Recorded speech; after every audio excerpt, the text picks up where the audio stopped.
You're listening to Power Athlete Radio, a podcast dedicated to empowering your performance every damn day. Join former NFL pro and Power Athlete founder John Welborn as he dissects the greatest minds in strength, conditioning, and more. Joining him is everyone's favorite coach and hair model, Chris, aka Tex McQuilkin, Power Athlete's Director of Performance. So whether your goal is to be the hammer, destroy mediocrity, or simply move the dirt, you've come to the right place. Now with the warm-up done, let the gains begin. So, dude, yeah. I mean, let's dive in, man. Jed and I connected on the Men's Journal podcast with Mike Sorelli, so we have to do that on Fridays. Everyday Warrior pod, right? It's called the Everyday Warrior? Yeah. It's for Men's Journal. It's the Men's Journal Everyday Warrior podcast. Yes, like the Anaheim Angels of Los Angeles or whatever. Yeah, we just kind of showed up, Parsley and Sorelli, like, hey, we're going to do a podcast. And I showed up to the first one, and then Jed was at the next one. And I think maybe now they got a pretty good rotation on who they want. Seems like a regular thing, but I've still gotten no information. Like, Mike just verbally invited me. He said, hey, come by the office. Like, we'll do this podcast. I was like, what time? He's like, 11:30. So I show up. I'm like, what's happening? They're like, oh, you're going to get an IV. I'm like, what's in this IV? They're like, oh, don't worry about it. It's just vitamins. I was like, okay. I'm going to trust you. Yeah, he's like, I've already taken B vitamins today. I'm like, just keep giving him more B vitamins. It'll just piss him out.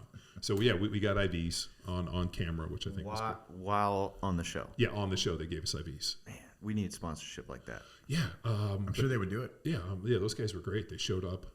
I actually, Parsley knows them because I got an IV there one time, like right after, like during COVID, I went there and got an NAD drip. They have like a bar kind of thing you go to, and you sit on these chairs, and they IV you down in Rollingwood. Yeah, is it Vitamin Lab? I think that's what it's called. Yeah. Yeah, I can't believe that's a real thing. Yeah. It seems fucking great. Good So idea. then, but last week we talked a ton about, was it Dan Reardon? No, but it was Dan, Dr. Dan. Maybe it was Reardon.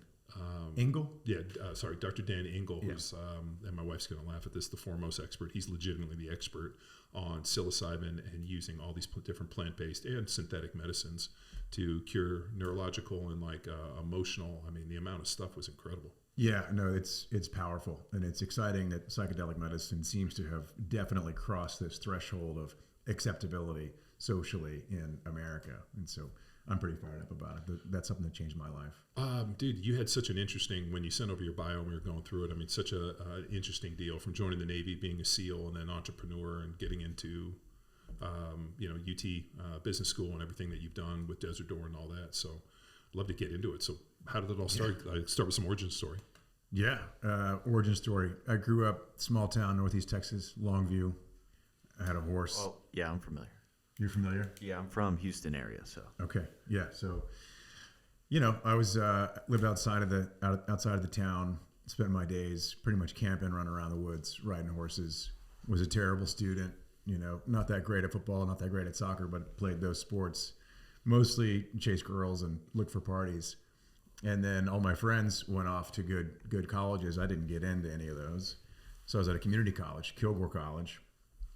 Mostly just smoking weed and drinking and partying. And then 9/11 happened. And it was a transformational experience for me. I watched those towers fall. I had no intention of joining the military prior to that day. But within 24 hours of the Twin Towers falling, I had decided I was going to enlist in the Navy. My parents were against it. They wanted me to go to the Naval Academy. And I said, no, the war is starting now and I'm ready to go. And college sucks. So that's what I did. I lost my SEAL contract right after boot camp for an alcohol-related incident at intelligence analyst school. So instead of going to SEAL training, I went to a ship, the USS Bellawood, and we deployed to the Middle East in the Gulf, and I was attached to a Marine Corps expeditionary unit. They invaded Iraq, went up to Najaf. That was kind of a big deal. This was early on in the war, and enjoyed that very much. Worked my ass off on the ship as an intel analyst, and got meritoriously promoted, earned some awards, and they said, okay, you can now go to SEAL training. I kind of fixed my shit in the Navy. So showed up at Buds, went through, then went to SEAL Team 4, deployed to Baghdad in 2006 and 2007. Oh shit, you were right in the fight then. Yeah, super heavy combat, pretty much in Solder City every other night for 6 months. We stood up a new task force under JSOC. It was Task Force 17. So my commanding officer was a pretty sharp guy. He put that together, and we were getting after it. I mean, it was very serious, very high tempo, very dynamic, and very kinetic. And I thought that was just life in the military at that time. This is what everyone is experiencing. Went back to Baghdad again, 08, 09. Things started to calm down. We were still operating a lot. Our target set had shifted from Al-Qaeda to Iranian influence, which kept us very busy. Those are mostly financiers. So less dynamic, less kinetic, but still very busy. So we took a lot more detainees than we did KIA during that deployment. Mm-hmm. I felt very fulfilled in my time in the Navy and decided I was going to get out. So I had gone through sniper school. How does that work? Like, you guys kick indoors, put black bags on people's heads, drag them out, put them in a van, and then take them to some black site to extract information, kind of like you see in the movies? Yeah, pretty much. Yeah. Sounds cool. Yeah. So like professional kidnappers.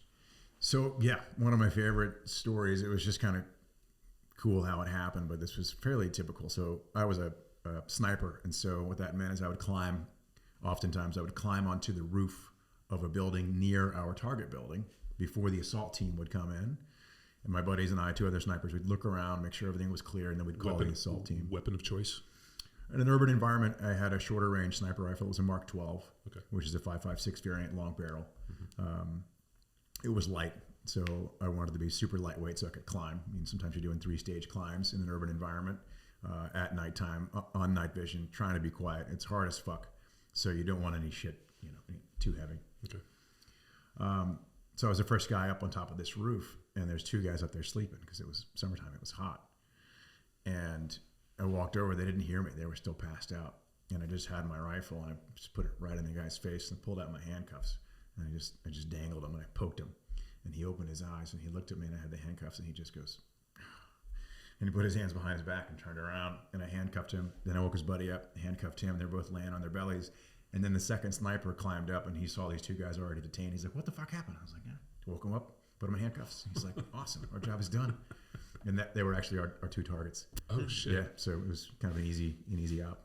Nobody had to get shot, which is always nice. Nice.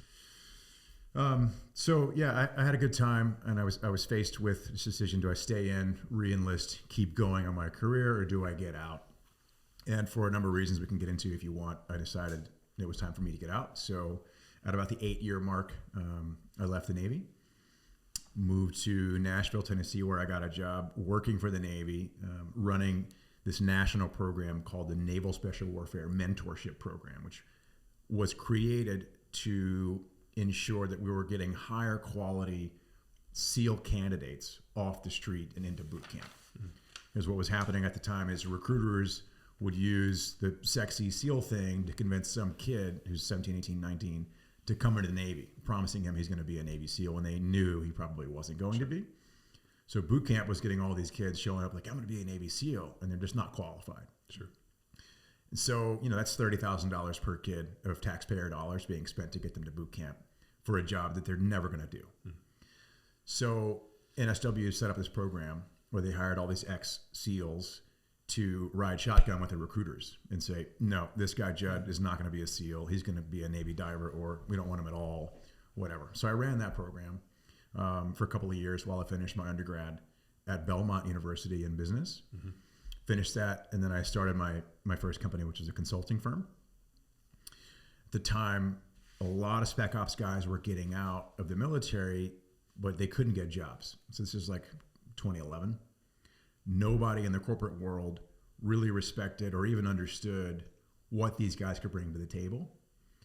And so I kept hearing from some of the smartest guys I knew, "I can't get a job at anything but entry level." I'm like, this is bullshit. Hold on, I forgot to turn these lights on. So you stand up, you go to Belmont University, and you're getting out, and you're finding out that a bunch of SEALs cannot get jobs. Yeah, like some of the best motherfuckers I've ever known. They're not getting good jobs. And so I thought, this is a problem. Someone has to bridge this gap. And none of the nonprofits at the time were doing it. They are today.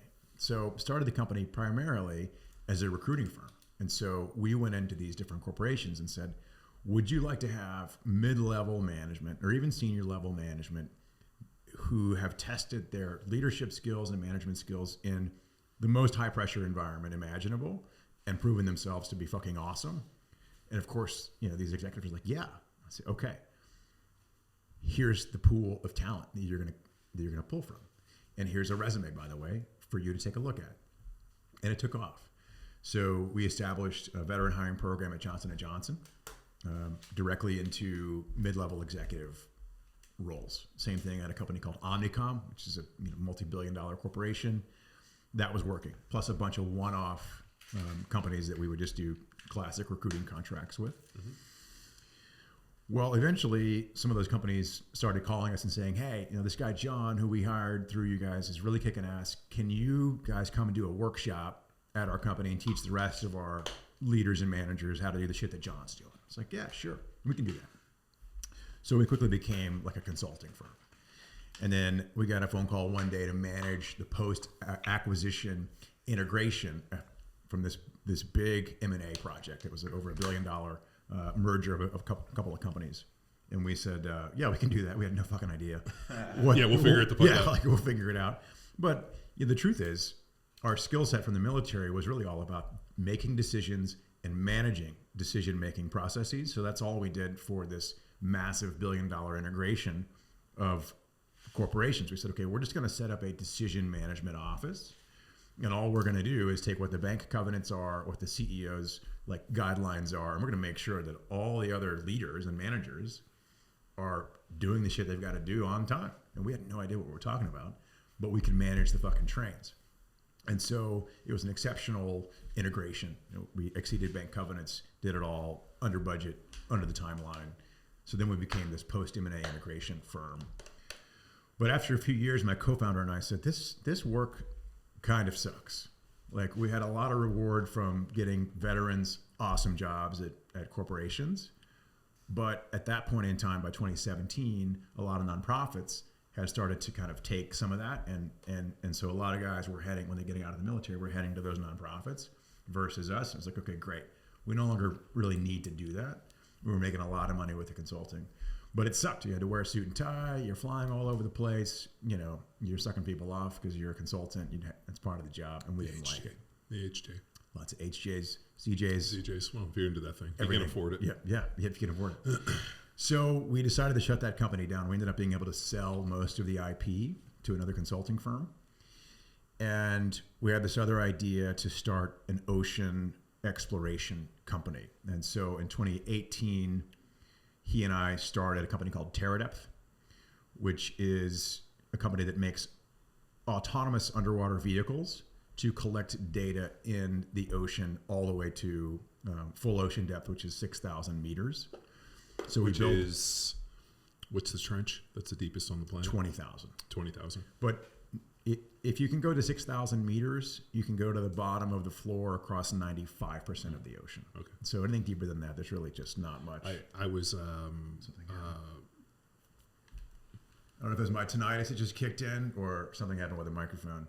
My ears are fucked. I was just reading, I just got an email from Rolex about the new Submariner. I think it was the James Cameron Submariner, that they basically have designed this new watch to go to Mariana Trench. That's pointless. How's everything else on? Can you hear? Yeah, I think it fixed. Okay. Yeah. Well. Yeah, so we can talk more on. So we can drop the watch down there, but we can't discover what is going on. Yeah, that's a stupid. Well, I think he has a vehicle or something to be able to go to Mariana's Trench. Yeah, because that's the deepest on the planet, right? 20,000. Yeah, and he's been down there. I think 3 people have been, or there've been 3 trips to Mariana's Trench in this little bubble submarine. I met one of the guys that went down there. Just a rich guy that paid money to join. James Cameron. Well, another guy, Victor Vescovo, who's this private equity guy out of Dallas, who's climbed a bunch of mountains, and he's done very well for himself. So he's pretty under the radar, but he spends money to go do cool shit. So he went to Mariana's Trench, and this guy that I met joined him. It cost him like $800,000. He's like, "Yeah, I'll come. Here you go." I lost this in my couch. Yeah, want to go? Yeah, found this in my jacket this morning. So yeah, they released these new Rolexes. I guess there was some I don't know, dude, report blast or something I got through some of the emails. and it was talking about like this new Rolex, which is like Rolex has never made a watch this big. It's like 45, 47 millimeters, or maybe it's 51 millimeters, and like it has all these pressure relief valves. And I mean, like 51 millimeters on my wrist is okay, but like the funny part was like the dude's wrist was so small that was wearing it. I'm like, oh, these things are too big. I'm like, oh, I suffer from small wrists. It's just part of my nature. It's okay. I have to deal with it. I accept it. All right, so you start Terra Depth. Yeah, and then so a year prior to that, I'd still had some GI Bill left over, so decided to go to Macombs to get an MBA. I didn't know what else to do. And during this whole period, I was super depressed, but in denial that I was depressed. Basically, I had PTSD, had some TBI, and had an identity crisis I was suffering from still thinking I was a Navy SEAL, but not being a Navy SEAL. So again, I was not aware of this, but I was really fucking miserable. I was violent, drank a lot, had addictions, just so basically a Navy SEAL. Yeah, basically, I was a Navy SEAL. We can I say that with love. I mean, there's a lot of NFL players like that too. But yeah, all right. Yeah, so. It's common, I think, and it happens with a lot of people. When you identify yourself with the job that you do, you are setting yourself up for depression, right? Sure. Ricky Williams is a good example. That guy, unexpectedly, his career was over. He went into full-on depression. Well, he always smoked like enough weed to join a reggae band. Yeah. Well, and he always dealt with some classic stuff. Even when he was playing, I was in a celebrity golf tournament that he was supposed to be playing in, and they couldn't get him out of his room. Like he had because he was so high, or because he was so depressed. I think he's got some agoraphobia. Yeah. Windows shut in there. Like Kyle Turley, who I played with him in New Orleans. So Kyle had to go up there and was like trying to like talk him out of his room, and he was like, "I'm not coming out of my room." So I just thought maybe some agoraphobia. I mean, there's who knows? I mean, but I don't know. I think we talked about it on the Everyday Warrior podcast. It's sometimes when people are exposed to marijuana before, in their formative years, before the age 25, 26. Yeah. And it's funny. I talked to my brother. My brother's a criminal defense attorney, and he had a client, pretty high profile murder client. Kid was a first round baseball player, ended up killing, I think, the stepdad, maybe like it was his father, killed 3 people basically with a baseball bat, like freaked out. And during the trial, one of the things they talked about was smoking marijuana, especially before the age of like 16, effectively can bring out, like if you had some schizophrenia or something hiding in there, it brings it to the light. And this kid had obviously done a bunch of drugs early on, and they think schizophrenia and everything came to light. Yeah, don't let your kids smoke pot before they're 24. Yeah. Yeah. So. Yeah. Where was I? Oh, so you were feeling feeling like a SEAL, but not. Yeah. So it sounds like, I'm having all this success. We were making a fuckload of money with a consulting firm, got into business school, co-founded this ocean exploration company. It sounds like things were going really well, but the reality is I was miserable the whole time. A year prior to starting the ocean exploration company, which is still doing very well, my buddy's running that, co-founded Desert Door Distillery, which is a distillery down in Driftwood, Texas, that makes spirit from the Sotol plant, which is a desert agave, a desert succulent, cousin to agave, which is what tequila is made from. We wild harvest those plants in Texas and make this really high quality spirit called Desert Door Texas Sotol, which we drink on the podcast. We drink on the Men's Health podcast. And I just drink normally. It's delicious. Yeah, and Tex drinks it in a beautiful tap room, I must add. Yeah, yeah. I mean, it was when we were going through it, he was like lit up. Yeah, it's next to Salt Lake. Yeah, it's near. Yeah, a couple minutes away from the Salt Lake. Unfortunately, we don't go down that way because they don't have Egg Fest anymore. Egg Fest, my friend. I'm down there often. Do you know what Egg Fest is? No. So when we first moved to Texas, I have a Big Green Egg smoker. Yep. And right across from Salt Lake. So the Salt Lake. What's that? The winery? No, there's like a big camp. Fall Creek. Oh, the camp. Yeah. And Creek runs back there. But yeah, that's Onion Creek. Ben something camp. Well, what they would do is they'd bring out like 200 teams, and they would compete cooking different things on the Big Green Egg. And so it was like, what was it, like $50, $75, all you can eat, all you can drink. And then you just show up. And so we showed up. You vote on dessert. You vote on that's great. This they stopped breakfast. COVID hit and they stopped. and then they've never rebooted again. And Hit them up. Get them on the podcast to get them excited. Every year I email them and I'm like, hey, gonna get this again? They're like, we haven't been able to get the magic back. I mean, that first 2 years we went, it was unreal. I was like, God damn it, I love this Texas place. Yeah, there's lots to like. Yeah. So you opened Desert Door, and how did you select the Sotol? Am I saying it right? Sotol, yeah, like a toll road. Sotol. So when I was a kid, my uncle lived in West Texas, and he took me hunting one day, and he said, hey, there's a deer over there behind that big-ass Sotol bush. And I said, I don't know what a Sotol bush is. He proceeded to tell me this story about how when he grew up in Fort Stockton, they lived in a dry county, so you couldn't get access to alcohol. So if you wanted alcohol, you had to make it. He lived in Fort Stockton? Yeah. Dude, I've stopped in Fort Stockton for gas. That is a desolate place. Yeah. Oh, my God. Yeah, that's where he grew up. For fun, they used to... Dude, every time I stop there, I think to myself, I can't believe anybody fucking lives here. And that's wild. Yeah. No, it's not a place I would want to grow up. Yeah. Okay, so he would make alcohol from this place. Yeah, so he said, we would make alcohol from this plant, the Sotol plant. And so as a kid, I just chalked that up as a neat story and never thought about it again. But then in business school, I took this entrepreneurship course. It was an elective course, and you team up with like 5 people in your class, and you come up with some idea for a company, and that's what you get your grade on. You basically present this business plan and this idea, and your classmates vote, and then at the end of the semester, the professor brings in actual investors who are UT alumni to sort of judge your pitch, Shark Tank style. And so we chose the Sotol. I pitched my team. I said, hey, what about this? What if we did a commercial Texas Sotol? No one's ever done that before. And this plant grows all over the fucking place in Texas. And it's cool. You know, Tennessee has whiskey. Kentucky has bourbon. California has wine. Mexico has tequila. Right. What does Texas have? Nothing. We have Tito's, but that's vodka, which is Russian. We don't have anything that's really ours. Yeah, and the Texas bourbons are just, Kentucky stuff. Right. It's just a Kentucky recipe in a Texas bottle, right? You're still using corn that's probably imported from other state. Anyway, the team was like, yeah, this is fucking cool. So we got an A, and then one of the investors who was there to judge it, she came up after and said, hey, I'll give you guys $200,000 if you want to start this actual company. And we said, we do. So yes, let's go.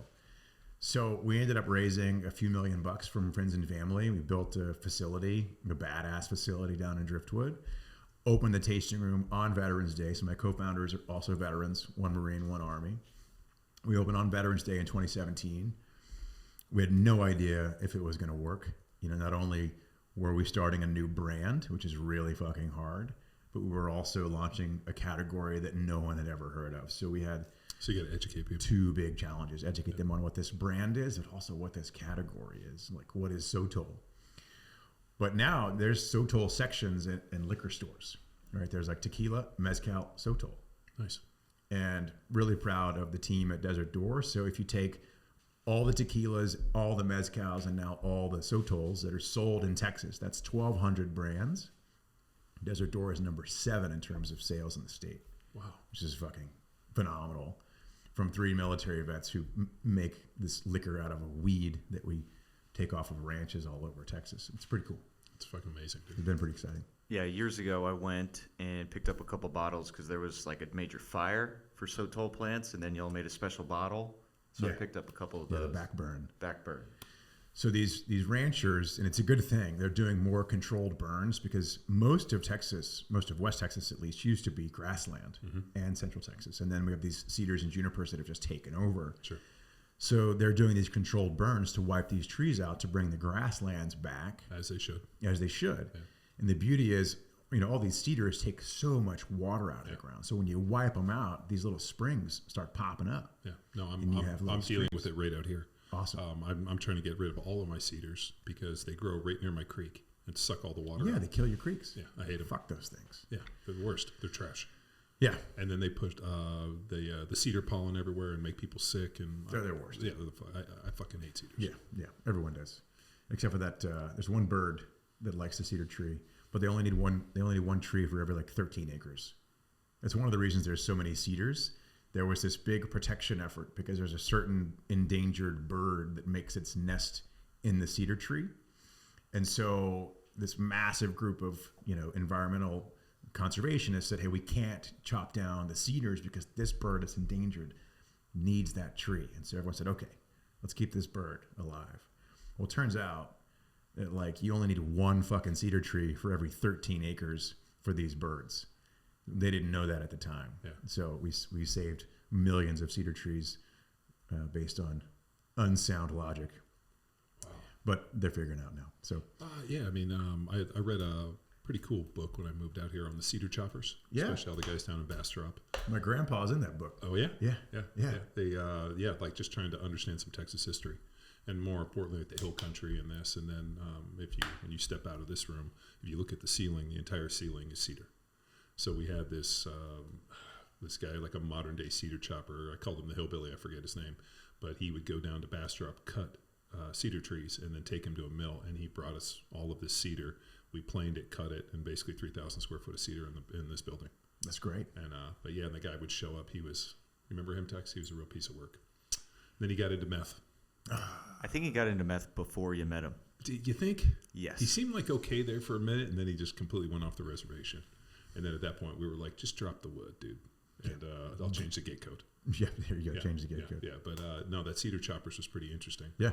Like I was blown away by, especially just the artiness. Like I'm like, fuck, these people were tough. Oh yeah, dude. It's just walking into a massive field of cedar trees with a couple of axes and machetes and some crackers for your lunch. Well, I mean, we were talking about this earlier.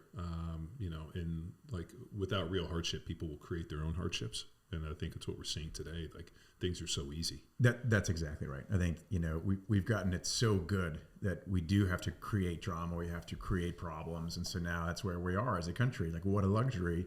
We can just make shit up to be a major problem. I don't want to go down that road because it's just negative. But you're right. I agree with you. Okay. So let me get back to it. Yeah. So that's Desert Door. So yeah, I became this serial entrepreneur out of nowhere. I didn't really intend on doing it, but I didn't know who I was. I didn't know what my own identity was anymore. And I'm just focused on achievement. And I thought, all right, this is what I was taught to do: is go make money, start a family, and I'll be happy. So I did those things. I checked all the fucking boxes of the American recipe for success list of boxes to check. I checked them all and felt empty. Okay, I've done everything I was told to do. What the fuck? Well, on that journey, around 2017, I finally recognized that I had some issues, from combat, from losing buddies to suicide, from my identity crisis I mentioned earlier. And I had been kind of soothing it through workaholism, alcoholism, and addiction to masturbation and porn, basically. So wait a minute. Let me get this right. So business, booze, and porn. So the trifecta of addiction. Yeah. And I think, any addiction, whether it's alcohol, drugs, porn, gambling, the list can go on and on and on. It's all rooted in the same problem. You're just trying to distract yourself from some kind of emotional storm that you're afraid to tap into. And this is what one of the things I've become very passionate about, is primarily men tuning into their emotions, because they're extraordinarily powerful. Emotionality is as valuable as cognition and analytical thinking and intellect. But we're taught as men to be more like the John Waynes of the world. Be stoic, be tough, don't show your fucking emotions. No, take those emotions, stuff them down deep, and don't let them come out. Right, Chris? That's Well, right. it's the Irish way. Yeah. Until it erupts at a church picnic. Yeah, exactly. And it could be in really, really bad ways. This analogy that I like is emotions are like a beach ball. If you're in the pool swimming, you take a beach ball and you try to hold it down. You can hold it down for a while, but eventually that fucking thing is going to pop up. Yeah. And the deeper you had that fucking ball, the higher it's going to pop at the church picnic or wherever. So, I kind of hit rock bottom. Well, I did. I absolutely hit rock bottom. And one morning I could not look at myself in the mirror. I literally had to look away. And it was just filled with thoughts of self-loathing and self-hate. And I didn't know what to do. A few days after that morning, a buddy of mine who was a SEAL, he had a Harvard MBA, and he worked at a Fortune 10 corporation and had a smoking hot wife and 3 beautiful children. And he called me up and he said, hey, I think I'm going to kill myself and I need some help. I don't know what else to do. Like, if I don't find some solution quick, like, I'm going to shoot myself in the head. Well, I had just read an article about psychedelic therapy, so I immediately texted it to him. He immediately called and signed up and went. And he called. Was this partially deal with the Ibogaine down in Mexico? It was a different program, but yeah, Ibogaine plus 5-MeO DMT were the 2 medicines that the physician who runs this program Was that administered. down in Mexico somewhere? Down in Mexico. So he called me the day after he finished, and he was a completely changed person. He sounded like the guy I'd met 15 years earlier. He sounded lighter. He was happy. He was grateful. All of his guilt and shame was gone. And he convinced me that this shit works. And so I signed up. I went and had a very similar experience. I showed up as an atheist with a lot of guilt and shame and self-loathing. And I walked away as someone who not just believes in God, but knows that God is real. I have hatred for no one anymore. I was an angry and violent motherfucker prior, especially myself. Right now I truly love myself. I enjoy art and museums and sunsets and nature and children, and none of that was true prior. And I'm not going to say that the medicine just did that, but it put me in a place where I could change my own behavior to become the man that I wanted to be and stop being the man that I had become, which is not who I wanted to be. So basically neuroplasticity. Yeah, exactly. The analogy the doc gave us the other day was, imagine your life's like an Etch-a-Sketch. Am I saying that right? Yep, an Etch-a-Sketch. Yeah, Etch-a-Sketch. And like, you move the knobs and you create this entire life. He's like, imagine just shaking it and starting new. But all that's left is the good, and you basically shake off all the bad. And he's like, you just basically remember all the greatness, and you can build upon that at that point without any of the emotional baggage. It's pretty interesting. As soon as we got done, I think, Sorelli and them were like, hey, these guys want to go to this, and like, would you go do this? And I think it's super interesting. Like, I always wonder a little bit, like, do you need that darkness? Is it helpful for you? It must have been eating away at your soul and, making you a more toxic person and releasing it. Yeah. So I'm not a neuroscientist. I've read a couple of books on neurobiology, but so I can talk to it to some extent. And I would encourage anybody watching to fact check what I say, because I get some of these lines crossed. But what happens when you experience trauma in your brain is these little blockers pop up along these neural pathways, so that the next time you experience this thing, you don't freeze and fall apart. Your brain blocks that out so that you're able to perform under traumatic and terrifying circumstances. And then when you experience trauma, when you lose people, or you have this guilt from seeing an innocent person killed in combat, whatever it may be, more walls along these neural pathways in your brain get put up. And so over time, you have this network of neural pathways. Think of a network of trails in a trail system in the mountains, right? Mm-hmm. And when those trails are all built, when you're born, they're wide open. You can free flow, you can travel across any trail, backwards, forwards, however you want to. But over time, these walls get put up. And so now your brain has to find alternate ways to connect these neurons together. So it's no longer functioning properly. The system is clogged. The trails are blocked. What these compounds and the psychedelic medicines do, especially Ibogaine, the one we're talking about, is it knocks those blockers down. It tears those walls down. It restores your brain's ability to function the way it was designed to function. So it cleans your pipes in your brain. And you don't lose anything that you don't want to lose, and you don't gain anything that you don't want to gain. It doesn't alter your brain. It restores your brain to where it was. And then the second medicine that I experienced was called 5-MeO DMT. Yeah, for those of you guys that have ever listened to Joe Rogan, he talks pretty extensively about DMT, and every like shaman, religious. I mean, they found it within the bark. I mean, they said it's in the brain. I mean, DMT is already in your body, right? So you take this extreme dosage. What was it called? It was called 5-MeO. This is 5-MeO DMT, which is different from, I think, the DMT that a lot of people. They smoke it. Yeah, you can do it in any number. You can pick up the toad in the Sonoran Desert and just lick its back. Yeah, which I guess is how they found this in the first place. Well, but they also found it in bark. Mm-hmm. And like the crazy thing is, like they went. I listened to a little bit of it. I'm not an expert. Please fact check this. But they went and found all these different indigenous tribes that had very similar experiences of like almost like godlike, being able to look within past lives and maybe different planes of knowledge. I mean, just some weird deal. And what they did is they went back and they took a look, and there was these different substances that allowed them to access it, and they found the DMT in different places.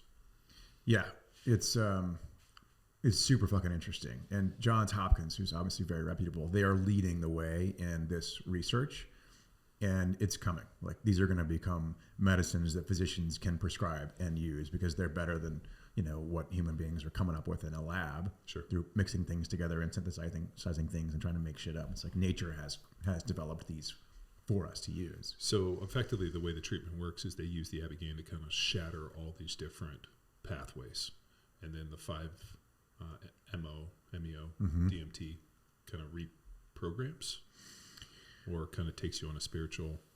Yeah, it takes you down a spiritual path. It shuts down parts of your brain that control your understanding of time and space, and turns up the parts of your brain that are receiving other signals. So, for example, what I experienced, and I won't get into all the details, but what I experienced in the immediate wake of ingesting that medicine was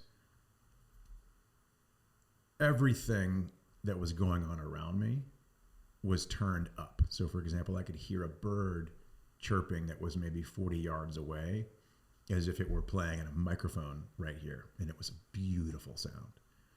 Everything looked more beautiful. I ate fruit afterwards. It tasted better than I'd ever tasted before.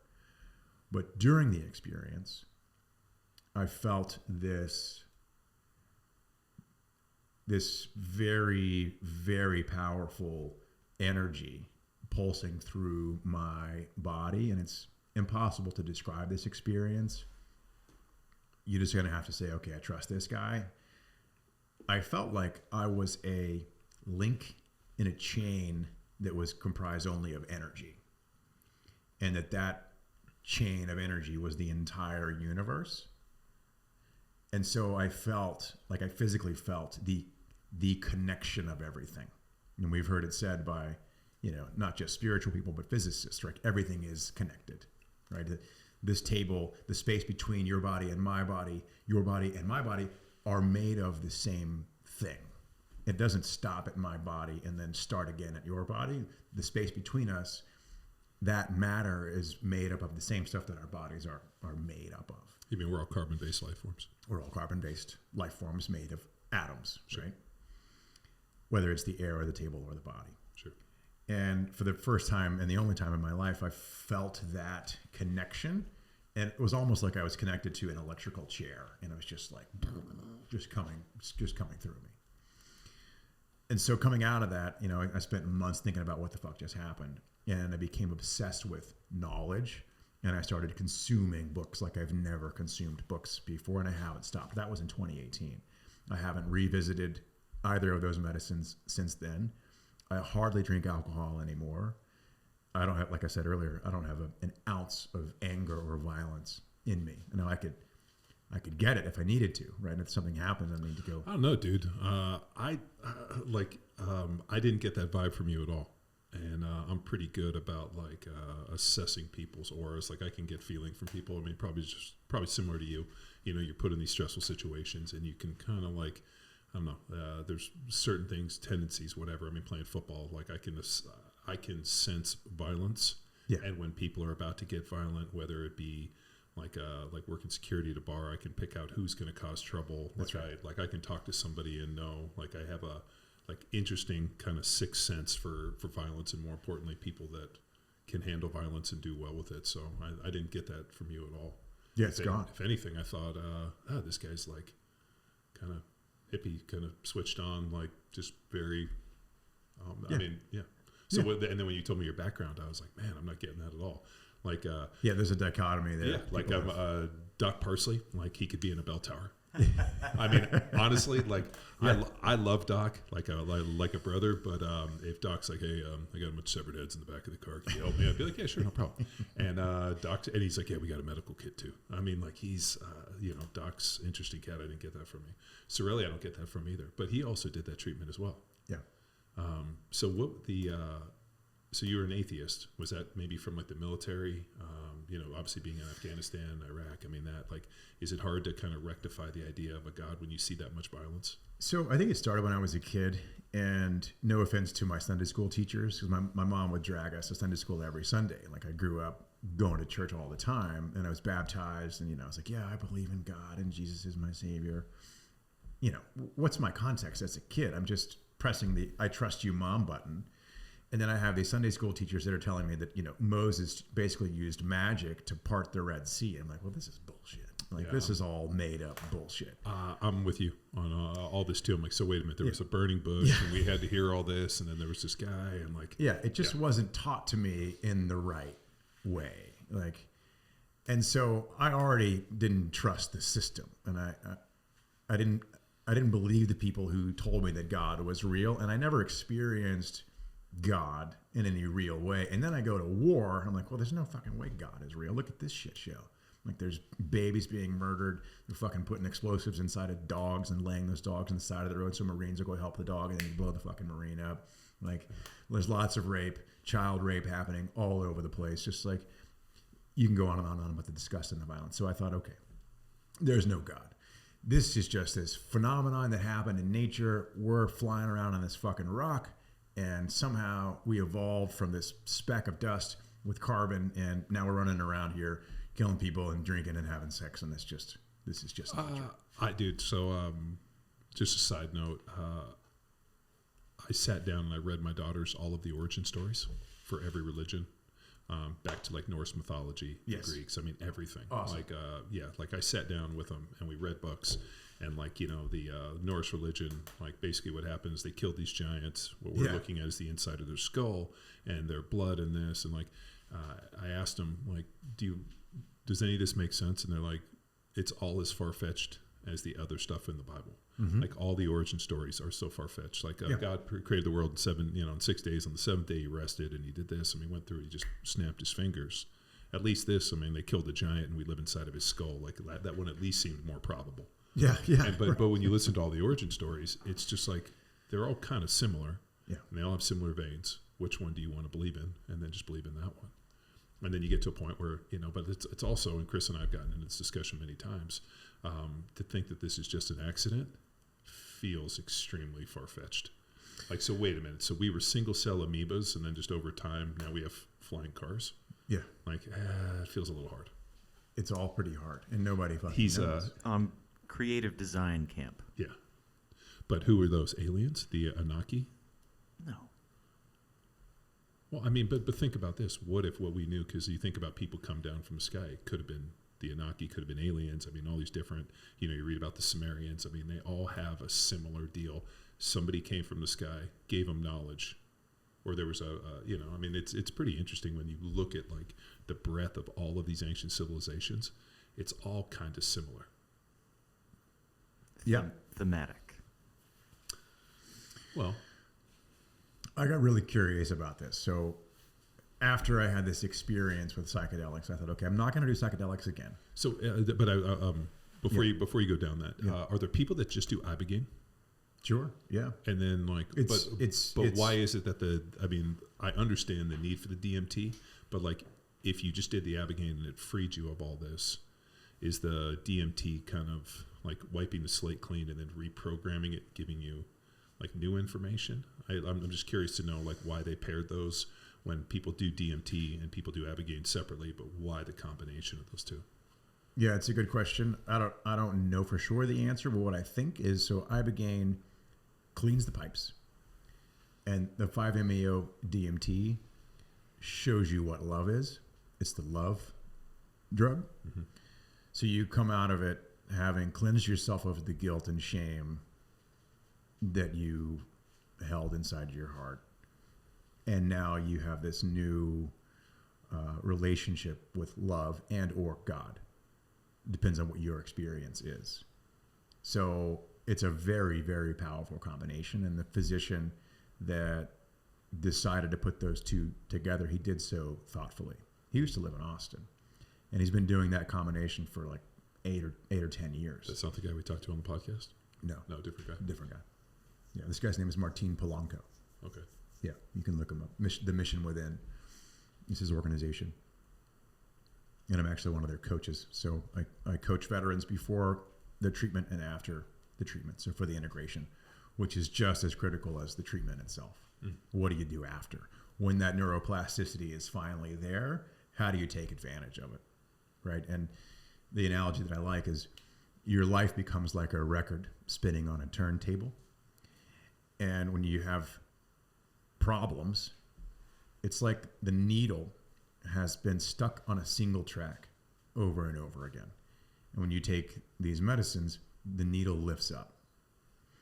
And for 90 days or so after the medicine, you have the opportunity to move that needle to wherever you want. But if you don't make behavioral changes in that period of neuroplasticity, the needle will eventually just fall right back down where it was. And then you're going to say, oh, I need more drugs. It's not the answer. And the answer is make those behavioral changes immediately after, because you'll never have that level of neuroplasticity again, unless you're a child, in which case your neuroplasticity is already high. Having kids for me has been one of the most interesting experiences of my entire life.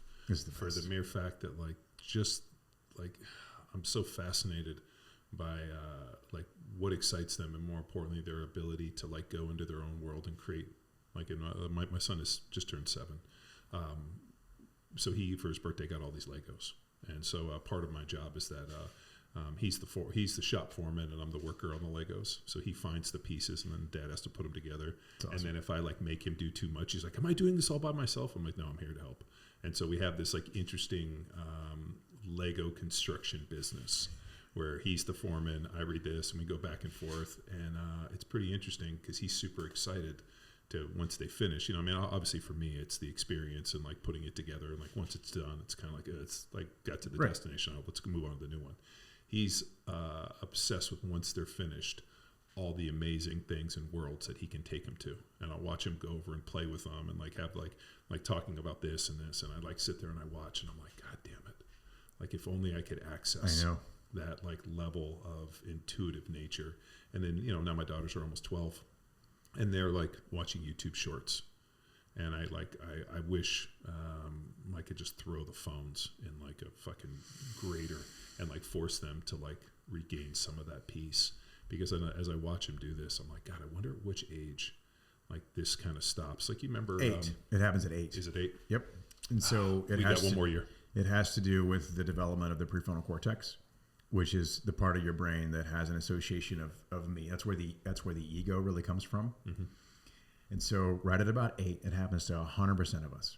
We start to compare ourselves to other people. And we start to think, okay, well, that person is different than me. Maybe I'm wrong. So I'm going to change myself. And I'm going to pretend to be like this instead of who I actually am. I coach a lot of people on this shit. So I'm a performance coach and a career coach. Mostly it's about spirituality and emotionality, and trying to find that authentic self, which was lost at the age of 8. And what I see, a lot of folks come to me during a midlife crisis, and they're like, yeah, I made all this money, and I don't fucking know. I'm like, okay, well, you don't know who you are. And at 8 years old is when that started. And there's this quote from this guy, Friedrich, Buchner, and I forget exactly the quote, but it's beautiful. He says, we start to put on different coats and hats because we're afraid of what could happen to us in the world. And so we put on someone else's coat and someone else's hat.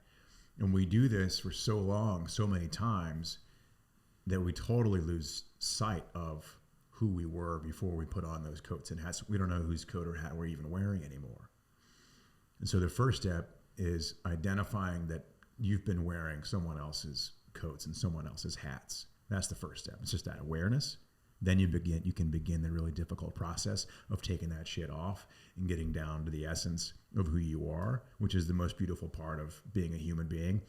What's that authentic John that's inside? How do we pull that out? How do we cultivate the courage required to take off this body armor that you think has been protecting you this whole time, when in reality, it's been shielding you from coming alive fully. And unfortunately, it's kept the rest of the world from experiencing that awesomeness that is innate in everybody.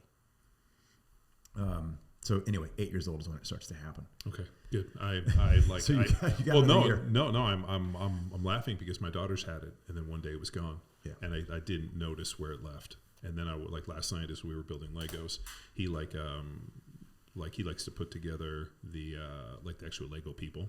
And so it was like Baby Yoda and the whole thing. And so we was like going this whole thing. And then all of a sudden at like 9 o'clock, you realized that the new Mandalorian had just got released last night. And so we were like, oh, we got to watch The Mandalorian. So I let him stay up late and watch The Mandalorian. And we sat there and he had his little figures and like he was playing, like we were sitting in the chair and he was playing with Baby Yoda as it was going on. Yes. And it was like he was watching it and had his own little deal. Dude. And I'm sitting there watching this and I'm like, God damn it. Like And like that's why I think it's so fascinating in that conversation. It's been resonating so much. I keep looking at this and I think like as a 40-something-year-old adult, if I could access into this, like how do you get back to that like childlike thing? And for me, having kids and especially like him and this whole deal of like just play, because I think something as you age, like we lose the ability just to go out and play. Yeah. Like everything has to have a purpose. Like I'm going to go outside because I got to go build a fence or I got to do this. So like Sundays we just go walk around, you know, like, Dad, where are we going? Nowhere. We're just going to go walk around. We're going to go see if we can see birds, like anything that's out there. We found some like crazy obviously coyote or something killed a deer. And like there was a skeleton there that wasn't there last week. Nice. You know, and just like different stuff. But as I was just watching that last night, I'm like, man, there's like, to be able to access into this, and that's why I think it was so fascinating on that conversation with the Abigail and the DMT, to be able to get into that like childlike ability to play and that like, you know, and what you said makes so much sense. Like all of a sudden they become self-aware and they're thinking like, is this weird? How come nobody else is playing? I don't want to be different than other people. So obviously I have to like put this away. That's right. Then, I got to hide that. Yeah, I got to hide because I could be ridiculed for that. Yeah, it's really sad. But prior to that, it's fucking incredible, to your point, like to watch it happen. It's like, man, it's so awesome. Like they can literally just walk out into nature and have the best fucking time with no plan. They're not tracking time at all. They have no toys. It's just like turning over rocks and looking at the bugs. Yeah. Spend 20 minutes doing that, then move on to the next thing. It's like just, it's the world is wondrous, and we forget that. Like it still is, right? I can go out with my kids into nature, and I can have a great time. But I got to stop thinking about what I fucked up yesterday or what's coming up tomorrow. Like I just have to focus on being present. And like that comes from a practice of mindfulness, right? Meditation helps you get there. It helps you focus on the here and now. You can't just decide to be more mindful. Like you can't.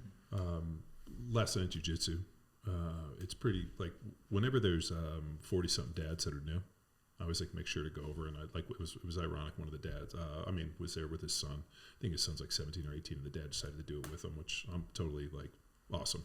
Come in, you're gonna meet new friends, you're gonna learn a new skill, and totally like you got to be a white belt, like learn stuff.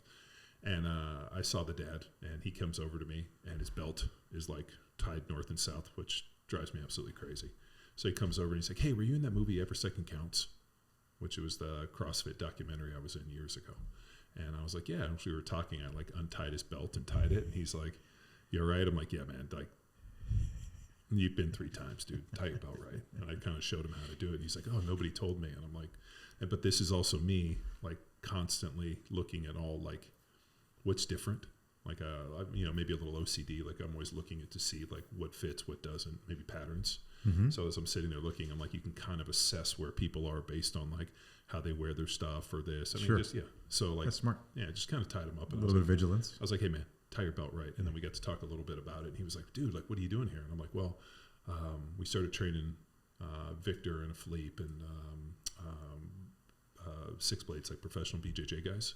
So we started working with them, and then I just kind of got sucked in to do this. And he's like, "Oh, that's great," and this, and I don't know if those guys hadn't come to train with us, if I wouldn't have been as willing to go do it, just because I thought it was disingenuous that they would come do our training, but I wouldn't do theirs. Yeah, good and for I you. wanted to learn the new skill. And then also I wrote this blog years ago about always be a white belt, about humbling yourself, learning new shit. And then when it was pressed on me, I'm like, fuck. Yes. I don't want to be disingenuous. I don't want to be, like write cool shit. And then when it's pointed to me, like cower or be like, no, I'm too cool for it.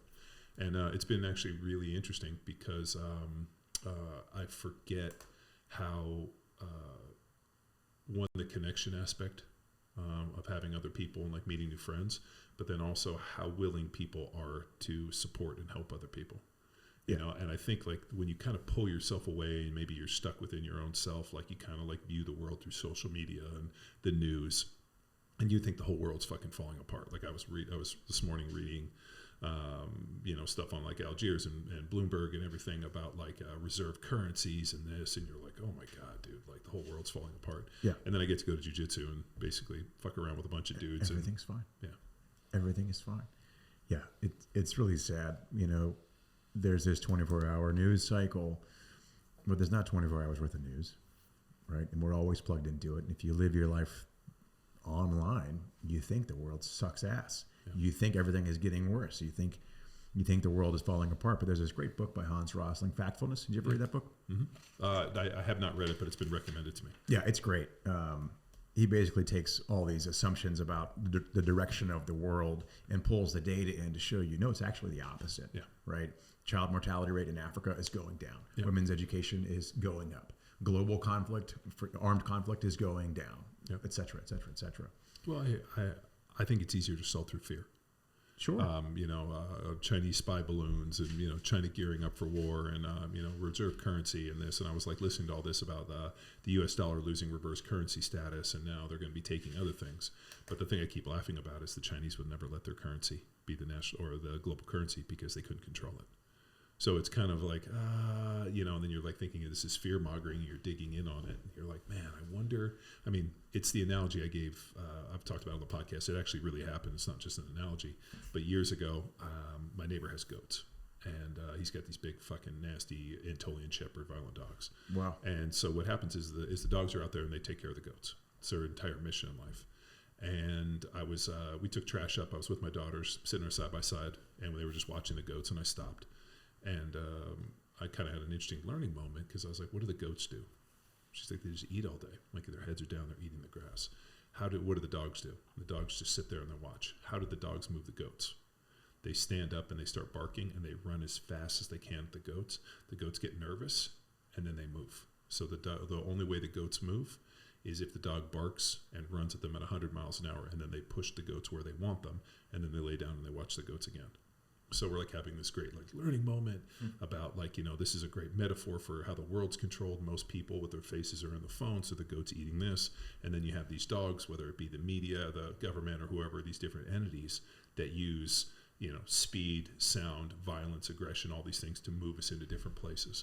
And so I'm trying to have this like incredible learning moment. And just then this big goat goes over, puts his nose right in the ass of like the little female goat, rears back, big stringy goat dick, and starts banging. And like we're watching and I'm like, he literally two pumps this goat. She like runs away. He like shudders and falls on his side. Oh my God. And I'm like, and this is another metaphor for life. Just when you're eating grass, somebody's going to come behind you and bang you and fuck you. And then they run over. So my daughters were like, what is, and they were pretty young. They were like, what is that big goat doing to that little goat? I'm like, oh God. And then we drove away. I've told the story. Ask your mom. Yeah. It was just an interesting, like I had this, like, I was having this amazing existential learning moment and I was going to like talk to him and give him these life lessons. And then the goat totally banged the little goat. That's beautiful. But that's beautiful. It is a pretty accurate assumption. Yes, they need to see that stuff. But it's, before social media, before, this level of connectivity, and I don't believe that we're designed to be able to handle this many inputs. What was the book? We talked about it on Tribes. Yeah. On the podcast. Well, there's a book called Tribes. Yeah. The Dunbar number? Yeah. The fact that we only can handle about 150 social connections. Yeah. And that, the amount of social connections we have through, community and all this, I mean, you just get to the point where you're overloaded and you can't necessarily handle it. It just becomes anxiety taking in this much information. Yeah, it's destroying us. So you're very familiar with this, I'm sure, but the parasympathetic and the sympathetic nervous system, right? We're designed to mostly be in the parasympathetic, which is the more relaxed. Sure. Hanging out or sleeping. But because of our engagement with social media, our involvement with the media through the entire waking day, we're mostly engaging our sympathetic nervous system, which is supposed to only be engaged here and there, like when we actually need fight and flight. Yeah. And so it's just wearing us down. So people are fucking depressed. People are worn out. People are burned out. It's like we're just going too much, too long. People need to fucking make time to chill the fuck out. And nobody does that because we want to compete. We want to win. This is America. It's like, okay, you're going to win maybe in the short term, but you're going to burn out and be miserable. And then you're going to lose in the long term. It's the people who take enough vacations, who carve out time to take Friday afternoon off, or, they meditate or whatever, take fucking naps. Like, chill out. You're going to kill yourself. Like, so I don't know if you've seen anything in the local, or not in the local, but in the global media, especially with all this Trump deal going on. So like they're in New York and there's all these like protesters and all these people, and I'm watching thinking to myself, wait a minute, today's Thursday. What the fuck are these people doing on a Wednesday? Yeah. Like with this much anger out there fighting with signs. And I'm like, do these people have jobs? Like, who are these people? And more importantly, like to show, like, I don't know. I mean, I'm constantly in this, like, I realize we live in this connected world, but these people aren't my tribe. No. Well, so if you look at the unemployment numbers, what is like 51% or something of Americans are not employed. What? Yeah, the numbers are insane, right? But you have to account for, I think the posted number is lower than that. Yeah, it's like it's way lower than that. 7 to 9%. What they want us to believe. Well, right, but they're not counting, because after a while, these people stop asking for benefits. Yeah. Or they're no longer qualified for benefits. So they just fall off the counter. Yeah. Right? And so half the fucking country doesn't have a job. Right? It's like, I think it's like 50% aren't working. That's upsetting. On a parasympathetic note, I did do the mouth tape last night, John. Oh, you did? As spoken on Brian Peters, Power Athlete Radio, episode 696. Yeah. Have you tried any of that, Judson? Mouth tape? I'm familiar. So I read the book Breathe by James Nestor. Excellent. Yeah. Awesome. I have never had an issue with sleep or breathing or snoring or sleep apnea. So that part didn't apply to me. But I'm a master free diver, so I spent a lot of time working on breath work and trying to expand my lung capacity and ability to hold my breath and ability to drop my heart rate. And I've practiced some of these interesting breathing patterns, like while I'm doing long distance runs, for example. And it's amazing what you can do with your heart rate, if you're controlling your breathing. It takes a lot of effort. But in your coaching sessions, do you bring this breath practice that you experience through the Navy to them to help them calm down? Yeah, I was coaching a gal yesterday. She's a PhD who's got a speech coming up, and she's very introverted. And so I taught her the 4-7-8, which is a super simple breathing exercise. She had never been exposed to it. And we did it 4 times. It takes 2 minutes. And she had a heart rate monitor on, and she got to watch her heart drop 40 beats per minute in 90 seconds. That's cool feedback. So box breathing, right? In for 4, hold for 8, and then out in for for 8. 4, hold for 7, out for 8. I thought box breathing was 4, 4, and 4. Like Also works. Oh, yeah. So as long as you're breathing in, holding your breath, being consistent in how you do it. Yeah.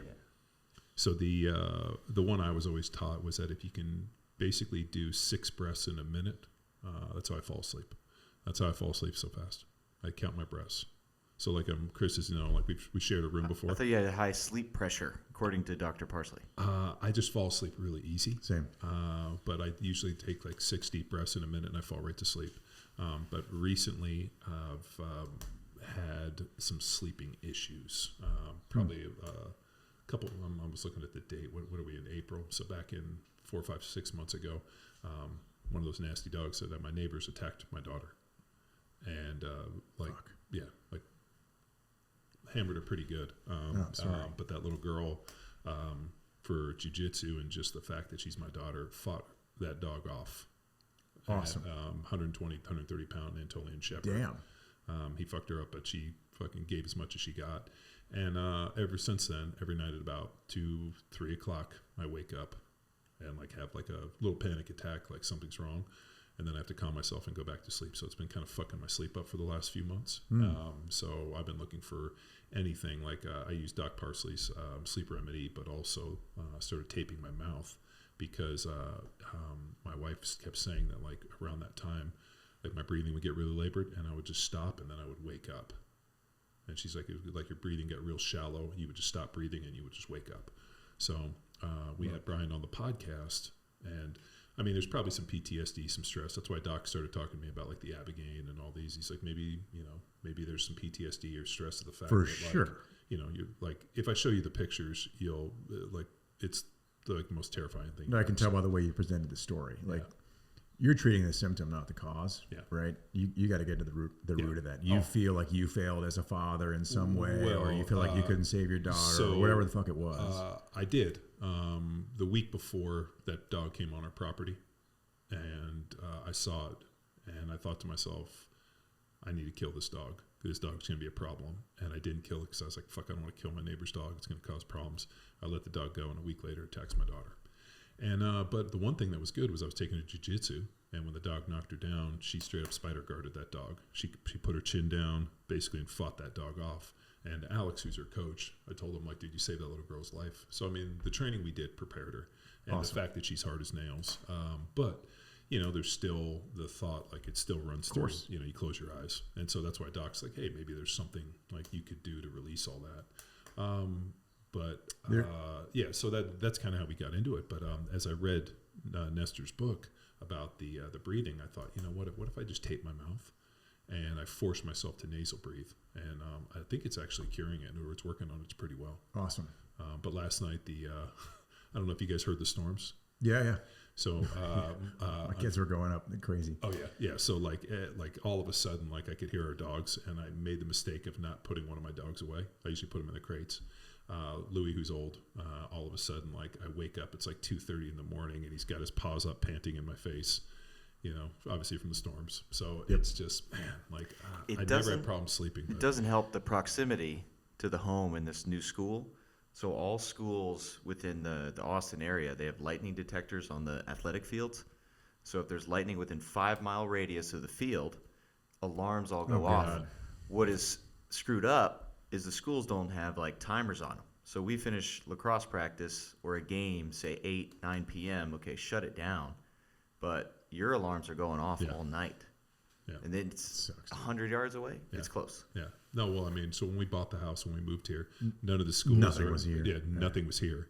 And then they fucking built basically what looks like a state penitentiary, aka a school, in our backyard. And then they've built like thousands of homes around here. Yeah. And my comment to my wife is like, man, if I'd known, because when we moved here, I mean, this is kind of we moved here in 2016, pre-Joe Rogan, pre-COVID. The estimation was like they were estimating this level of growth in like 20 years. All of a sudden, COVID hits, and the growth that they were estimating in 20 years happened in about 2. Yeah. You know, it's been crazy what's happened in Austin. It's just blowing the fuck up. It's not stopping. It's not really slowing down either. No. I mean, and what's nice is as you're here, I mean, it's amazing. We're 2 miles from Whole Foods in the Galleria. I know. It's pretty, like, people come here all the time, and they're like, Jesus, I can't believe that this place is like, you know, it's kind of sunk down, and this is Little Barton Creek right there, runs through our property. Awesome. Yeah. Have you floated it? So when the water's up, we should get paddle boards and float all the way down. It's awesome. Well, here's the only issue. At this end of our property is like a pretty big waterfall. Yep. And then the old man that we got the property from, he built a dam in the 50s. Mm-hmm. And so when the dam worked, basically what happened is the whole water source came up, and this was like a lake. Mm-hmm. And you could stock it with fish, and it was pretty dope. And then he just didn't manage it. A tree grew through it and broke the dam. Mm-hmm. So part of my thing now is because like the dam and the deal, like it's got super saturated. There's all this dirt. I mean, I got to go through and clear it out. And so it's like my couple-year project. When I clear it out, I'm going to refix the dam, and then I'm going to get this thing to come back up, and then we're going to stock it with fish. And then every day after work, we're going to go fishing. Which to me, I can't really think I've ever had a bad day fishing, even when I never caught anything. Yeah. I mean, you've been fishing, obviously. I'm sure you've been fishing many times. Yes, but I'm successful. I don't come home empty-handed. Well, that's true. I'm a pretty lucky fisherman too, but even like my worst day fishing was still better than most of my days ever. Like I never thought to myself, man, I don't want to go fishing today. We used to go up to Mammoth when I grew up in Southern California. And we have a place in Mammoth. We would go up in the summer, my brothers and I. We would get to the lake before sunrise, and we'd leave at sunset, and we would fish all day. And I can't ever remember, like, there was no phones, no games. We just fished, and like that was like the most fun I ever remember. Dude. Yeah, it's the best. Sitting on the lake, you know, there was no music, there was just nothing, just hanging out fishing. Yeah, I'm going out next week fishing, fishing on the Pedernales. Well, that'd be fun. Well, here's a question for you, Judson. So knowing your experience in combat veteran, business successful owner, and also a father, the challenges of now presenting challenges to your kids to better them versus a lot of what we see right now, which is helicopter parenting, lawnmower parenting, meaning you're cutting down problems before your kids face them. Have you thought about strategically implementing challenge and grit to your kids so they can know how to face challenges when they're growing up? Yeah, a couple of things. I try to make sure they're bored every week. There needs to be long periods of boredom so that they're forced to figure out something to fucking do. Dude, and they don't get iPads. Get your ass outside. Daddy, I'm bored. Good, go outside. I firmly believe in this. Goes back to Derek Witzke's talk about fantasy and boredom. He's a buddy of ours. He's from Canada. Grew up in a really small town of like 6 people, and ended up growing up and becoming like the top hammer thrower in Canada. Awesome. And part of the deal was like he didn't have anything to do, so he imagined himself to be the kind of a, and it's existentialism, like a superhuman in a lot of ways, and like that fantasy. And he did a really great talk about it. But I tell my kids constantly, like being bored isn't a bad thing. You don't have to be constantly stimulated. Look out the window, make up, like, do that. So the fact you said it, I had that conversation with my kids yesterday about like, fuck, put that shit away. Be bored. Go figure out something to do. Yeah, be creative. Use the brain that God gave you to be creative and go do something. And they'll do cool shit most of the time. I love that. So that's one lesson that I've learned. When something breaks, they'll come to me and say, Daddy, can you fix this? Like a car or whatever. I'll try to force them to fix it. I'll say, no, I'm not going to fix that. You fix that. And they're little. My kids are 4, 5, and 8. So they usually can't fix it. But they'll try. And they'll get pretty close. And so I'll come over afterwards. I'll say, dude, look, that's awesome. You've made this thing better. It was completely broken. Now you've improved it. Let me help you kind of get it over the finish line. And then together we'll kind of get it over the finish line. So they're learning how to solve problems on their own. And then the last thing that I consistently do is each morning when I drop them off at school, I remind them of our family values: have courage, be kind, and be mindful. Those are the 3. Now, they don't quite understand what mindfulness is, the 8-year-old does, but they understand what have courage and be kind means. So I just repeat those things. And, they're young, so they don't really understand what the hell I'm telling them. But at some point, after I tell them this a million times, it's going to sink in, like, I have courage and I'm kind. Right? And that's what fucking matters. And the courage thing gets back to authenticity, because the people that I see that are the most miserable, that's what they've lost, is their own sense of authenticity and individuality. I think we look at courage as like having like courage to do something. I constantly talk about my kids about being courageous. Yeah. And I think sometimes people forget that like the root of courage is courageous. Like, be courageous to go do something. And I think like courage is like running into a burning building. And I'm like, yeah, but like that's bravery. That's bravery. So there's this constant like misalignment with the idea of being like courageous, being the first one. Like my son, like we took him to baseball. And so a couple years ago, he got diagnosed as a type 1 diabetic. And that was during baseball season. And so he was super sick, and we went through it. So we didn't play baseball for a couple of years. And this year he's like, I want to play again. And awesome. So he was like, super nervous. Do I have all this stuff? And I was like, dude, just go out there. Let's see what everybody else has. Like, you don't need a bag. We'll get you a bat. And we played catch a bunch. We worked on hitting. Got up some new cleats, pants. We went out there, and he was like, everybody have this, and batting glove. I'm like, you don't need any of that stuff. You're Evan Gaddis. Yeah, Evan Gaddis, Kyle Tucker. There's a lot of Houston Astros that are just notorious for just taking dirt from the ground, rubbing it on their hands, and that's the no gloves.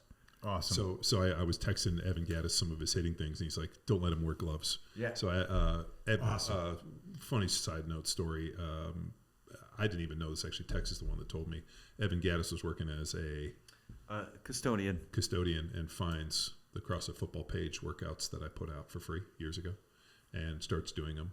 And basically works himself back into shape and goes back and plays in the majors. Fucking and awesome. he texted me and was like, "Yo, man, if I'd never heard the name John Wellborn, I would have never got to the majors." Yeah, and That feels 2017, he's in the lineup for the World Series. So for the Astros. good, buddy. Damn. So pretty neat story. Yeah, And so that's we've fantastic. connected on that. But so I sent him a video and he like sent some back, and my son goes out and he's basically just hitting ropes.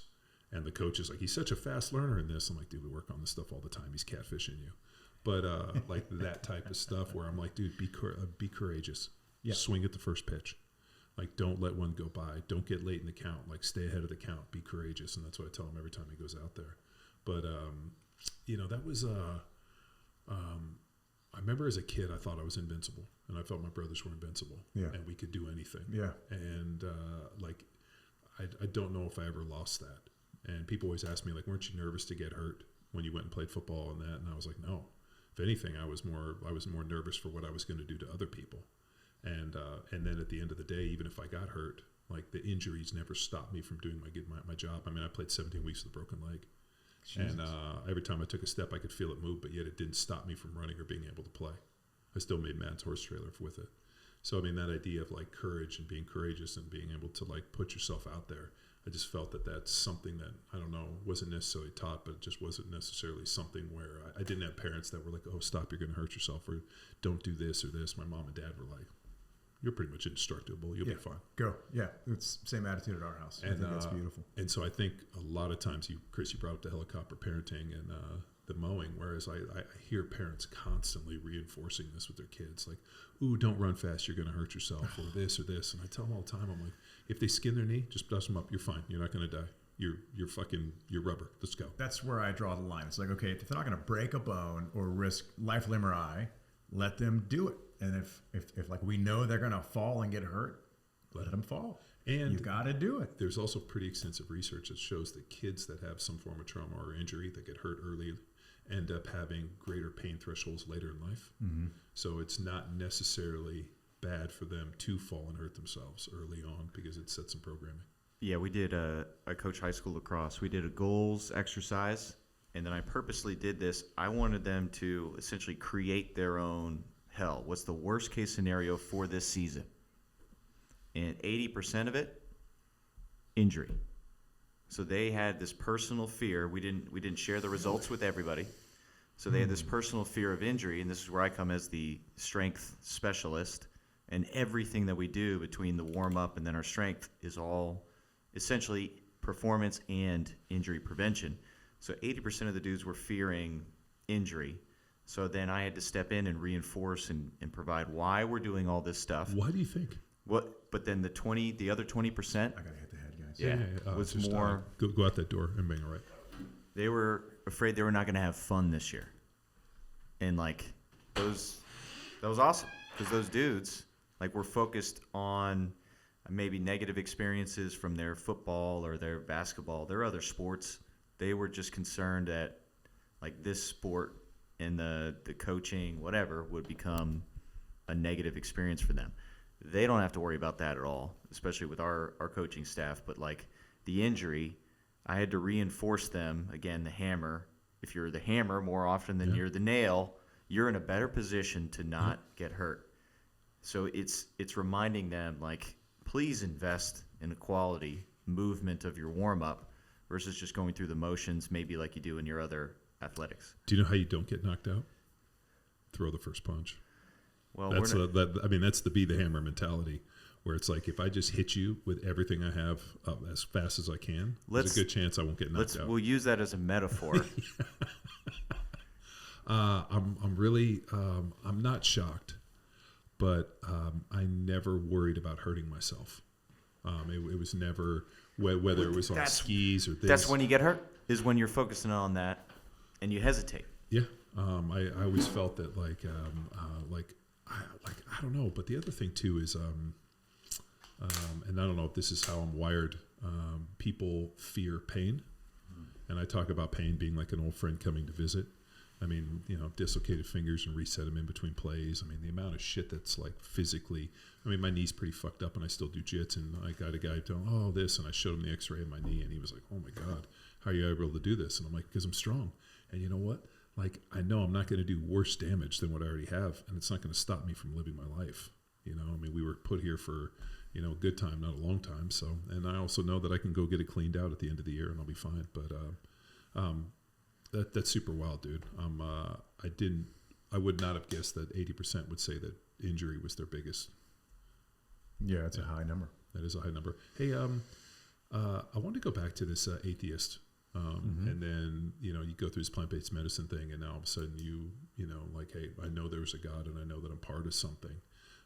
Was there like some moment, religious experience, like, you know, something happened with 5-MeO DMT that allowed you to, or was it just this part of feeling like connected, or did, you know, was it a vision? Was it something? Because I heard Joe Rogan talk about, like, you know, this religious experience that people go through. And, yeah.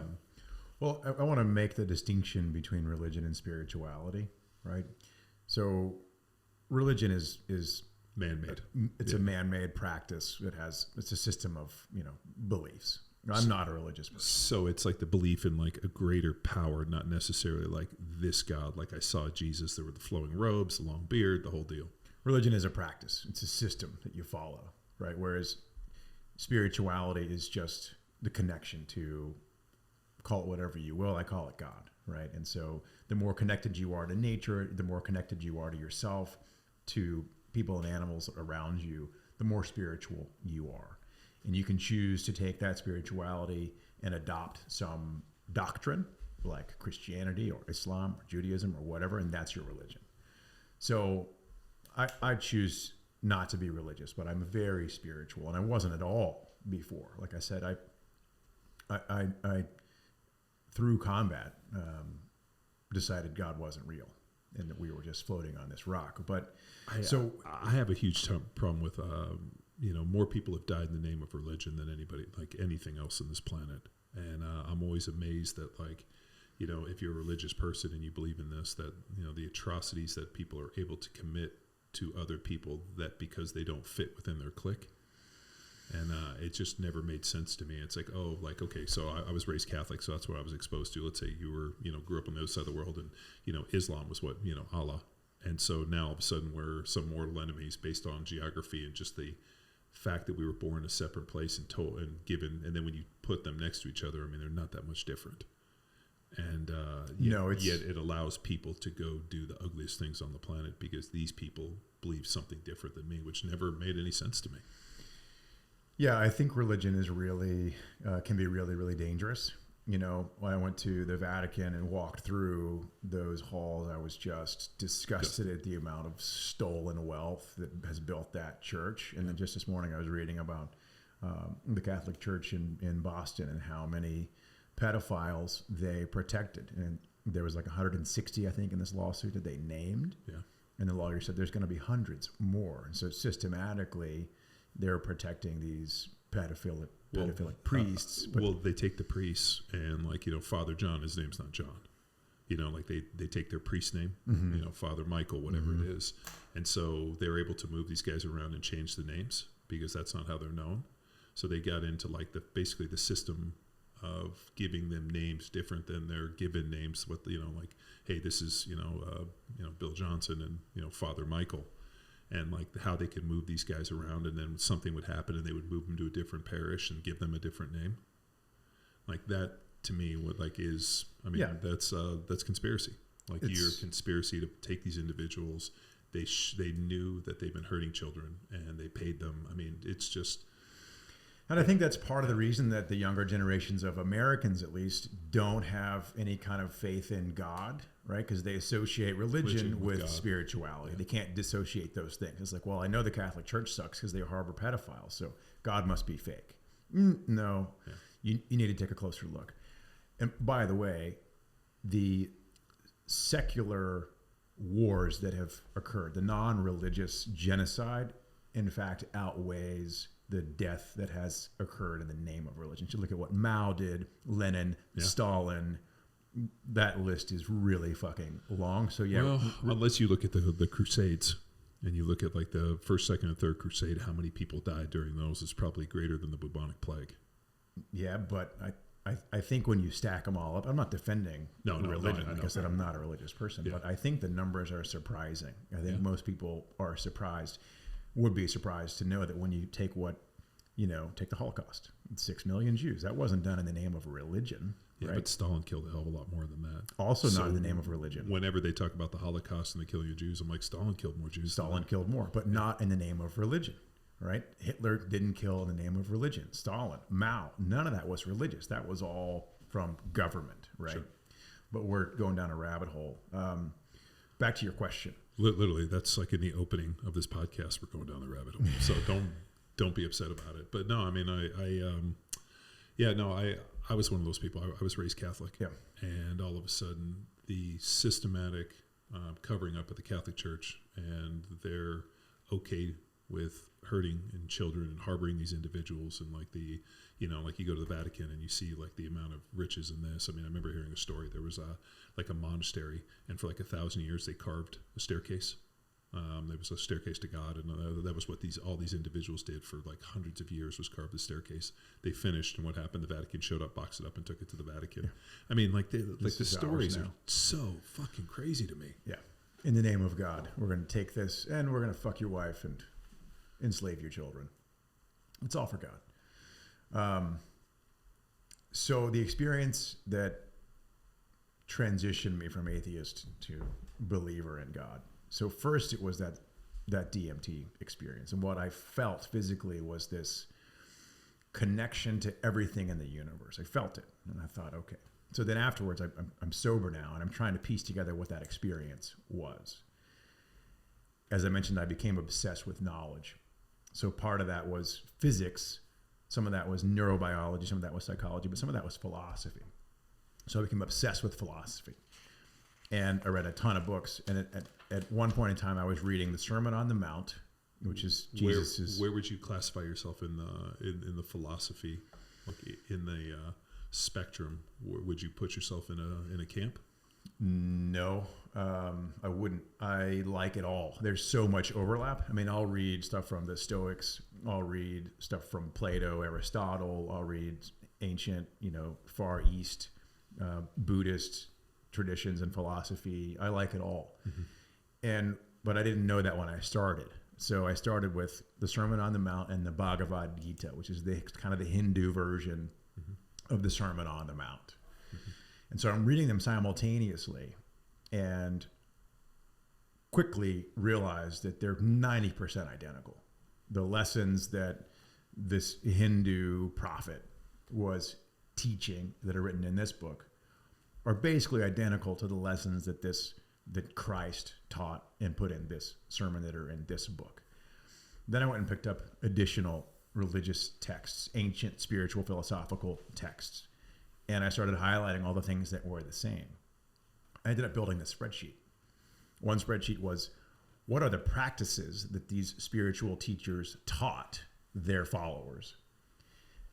And so I went column by column, faith by faith. And then I just filled these boxes in with, these are the practices that Jesus taught. These are the practices that Lao Tzu taught. And these are the practices that Zeno, the father of Stoicism, taught. These are the practices that, so on and so forth. And did the same thing for, so I did their recommended practices and then their wisdom, like here are the facts of life. And realized all of these faiths, Islam is kind of an exception, and we can get into that later, but like Sufism, which is an offshoot of Islam, falls into this category where Christianity, Judaism, Hinduism, Buddhism, Taoism, and even Stoicism, which is the only one that's not religious, all say the same shit. Do you know why? There's universal truths. No, well, I mean, we talked about this. I talked about this in my antiquity talk. The Stoics in that time in history is my most favorite because it was what I call the end of the death of the gods and before the birth of the new God. So there was a period where, obviously they say Jesus Christ was born. I mean, Christianity didn't take hold until a couple hundred years later. It was a cult religion. Mm-hmm. And it, basically destroyed Rome. And, on his deathbed, who was it? Constantine, no, I'm going to butcher this. No, basically on his deathbed becomes a Christian because he realizes Christianity is destroying Rome. And there was this period in time where, no longer did Rome believe in the old gods. And so you see the rise of like the Cynics and the Stoics and this, because they had no individual to look up to, and they looked within. And so because there was no really organized religion that people bought into, there was nothing. And so they had to create it. And so that time in history, when they were thinking why these thinkers were so intelligent, is because they had to turn into themselves, and they became the idea. Instead of looking for salvation above, they looked for it inside. And that's why that to this day, when you read any of the Stoics or any of that stuff that was written, with Marcus Aurelius Meditations and Seneca, you read it and it's so impactful. Yeah. Thousands of years later, and it's still as meaningful today as it was then. That's right.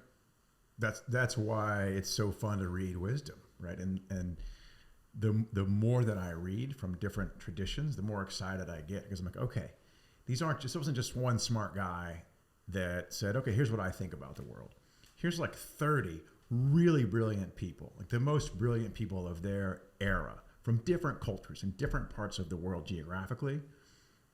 They're saying the same things. Do you think it was an accident? The same lessons. Or it was just the same person showing up in different ways? No, I think there are just some universal truths that no matter who you are, if you pay the fuck attention, you realize, okay, these are the secrets to life. These are the truths of reality. Like, there is a God. God is everything. And if we treat people the way we want to be treated, if we follow these golden rules, we're going to be happy. People have figured this out in every culture forever. And now we have, because in America, we have to prove everything. We finally have neuroscientists at Columbia and Stanford that are studying the brain through fMRI of spiritual people versus non-spiritual people. And they're saying, wait a minute, there's a whole part of the brain that's not active at all inside a brain of someone who is not spiritual. But once you become spiritual, this whole other part of the brain fucking switches on. And by the way, those people also are less susceptible to depression than the non-spiritual people. And again, it has nothing to do with religion. You don't even have to believe in God to be spiritual. You just have to believe in this idea that everything is connected.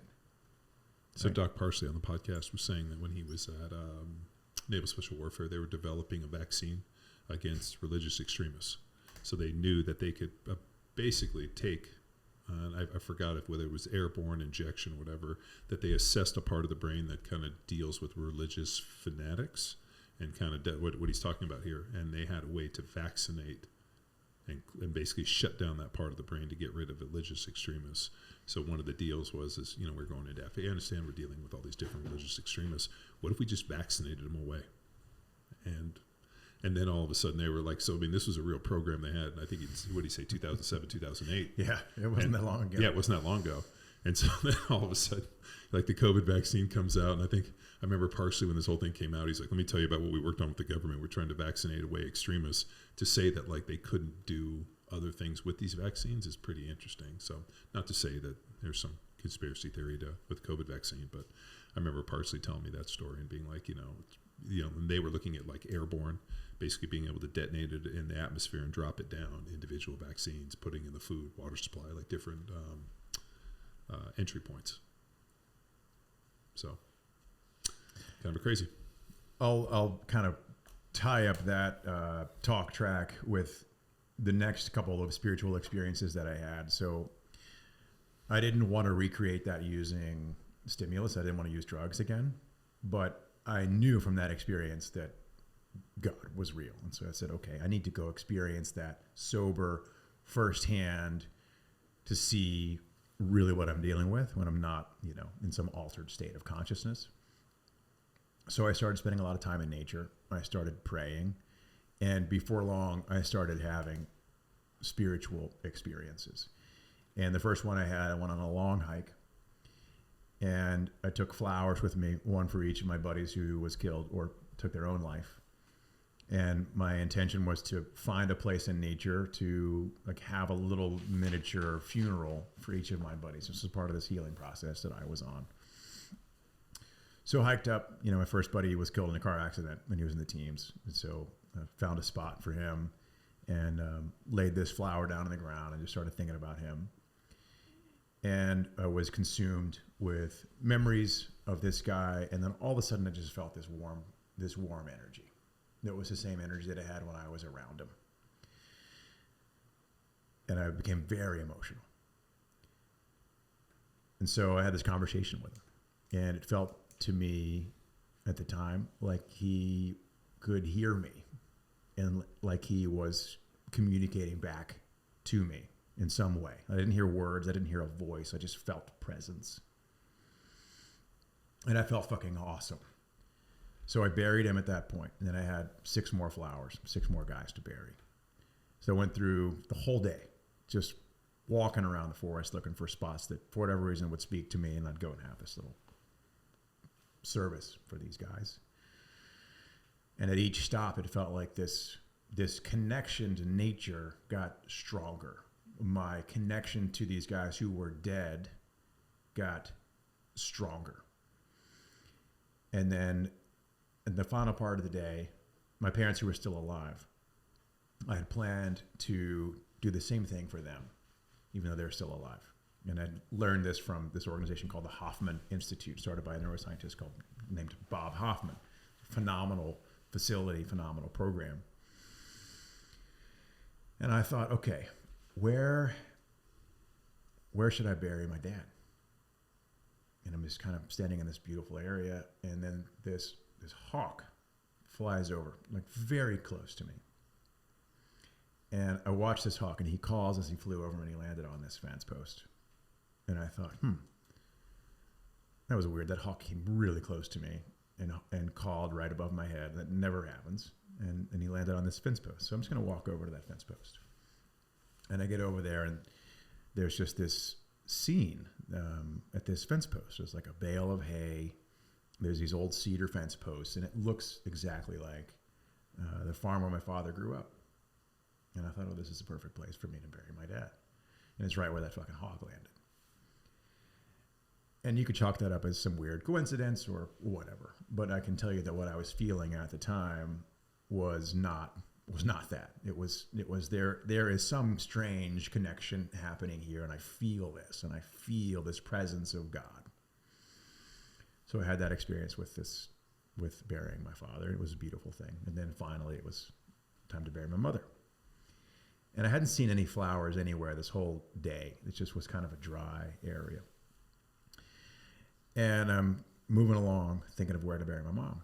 And that fucking hawk flies over me again. It flies down this hill. And so I follow the hawk, and I get to this hillside, and it's covered in flowers. And my mom is obsessed with flowers. And I'm like, well, this is the perfect spot to bury my mother. So I sat down and had this experience where I kind of go through this process of burying my mom in this flower area. So that whole day, and I'm cutting it short a little bit, but that whole day felt like I was in direct communication with God. It was a spiritual experience. And people listening can chalk it up to whatever they want to. I don't care. For me, that was an experience where I was connected to God. Not long after that, one of my best friends is killed in a helicopter accident. Still active duty SEAL, Brian Bourgeois. And I had lost a lot of friends prior to that. And every time one of my friends died, I dealt with it the same way. I'd go get shit-faced drunk for 1 or 2 or 3 days. And then I would start working out like a madman. And I would never cry. Then I'd go to the funeral, get drunk again, never cry. Didn't cry for any of my friends' funerals. Brian dies, and I was very fucking close to this guy. And I happened to be at the beach when I got the phone call. And that night I walked out into the water. And I'm waist deep in the ocean. And instead of going to get drunk and going to work out like I always did, I now had been through this long process. I now had a connection to God. I now was a spiritual person. I said, okay, I'm going to deal with this in a different way. So I walk into the ocean, I look up at the night sky, and I just start talking to the guy, talking to my friend Brian. And I cannot tell you how palpable the feeling of his presence was for me in that moment. And I started crying my face off. And for 20 minutes, I stood there in the ocean crying. And then it stopped. And I felt this warmth come over me. And I continued my conversation with my friend who was dead. And then I told him goodbye. And I walked home. And I walked back to my hotel room. And that entire experience of losing him, as painful as it was, I was able to feel this very positive energy through the whole thing. I gave the eulogy at the funeral, went and spent time with his children, 5 children and a wife. Years ago, I could not have fucking handled that. I would have been so negative. I would have been so shit-faced and angry. And since I developed this relationship with God and the way that I handled losing my friend, nothing will justify that loss, but it became this kind of beautiful experience where I felt like I could still communicate with the guy. So those experiences are the primary experiences that led me to have this like rock solid belief that there is a God. I don't know what it is. I don't know if there's any religion. I don't know if it's a he or she. I don't care. All I know is that I'm able to communicate it with it, and it feels like the most incredible energy you could ever feel. And I can't access it all the time. I've got to be in the right place, in the right mind state to be able to sort of feel that. It happens maybe once every 6 or 7 weeks for me, usually when I'm in nature and when I really focus on it. But if I ask for some kind of a sign or a signal or an omen or something, and I'm sincere about it, something always comes. Yeah.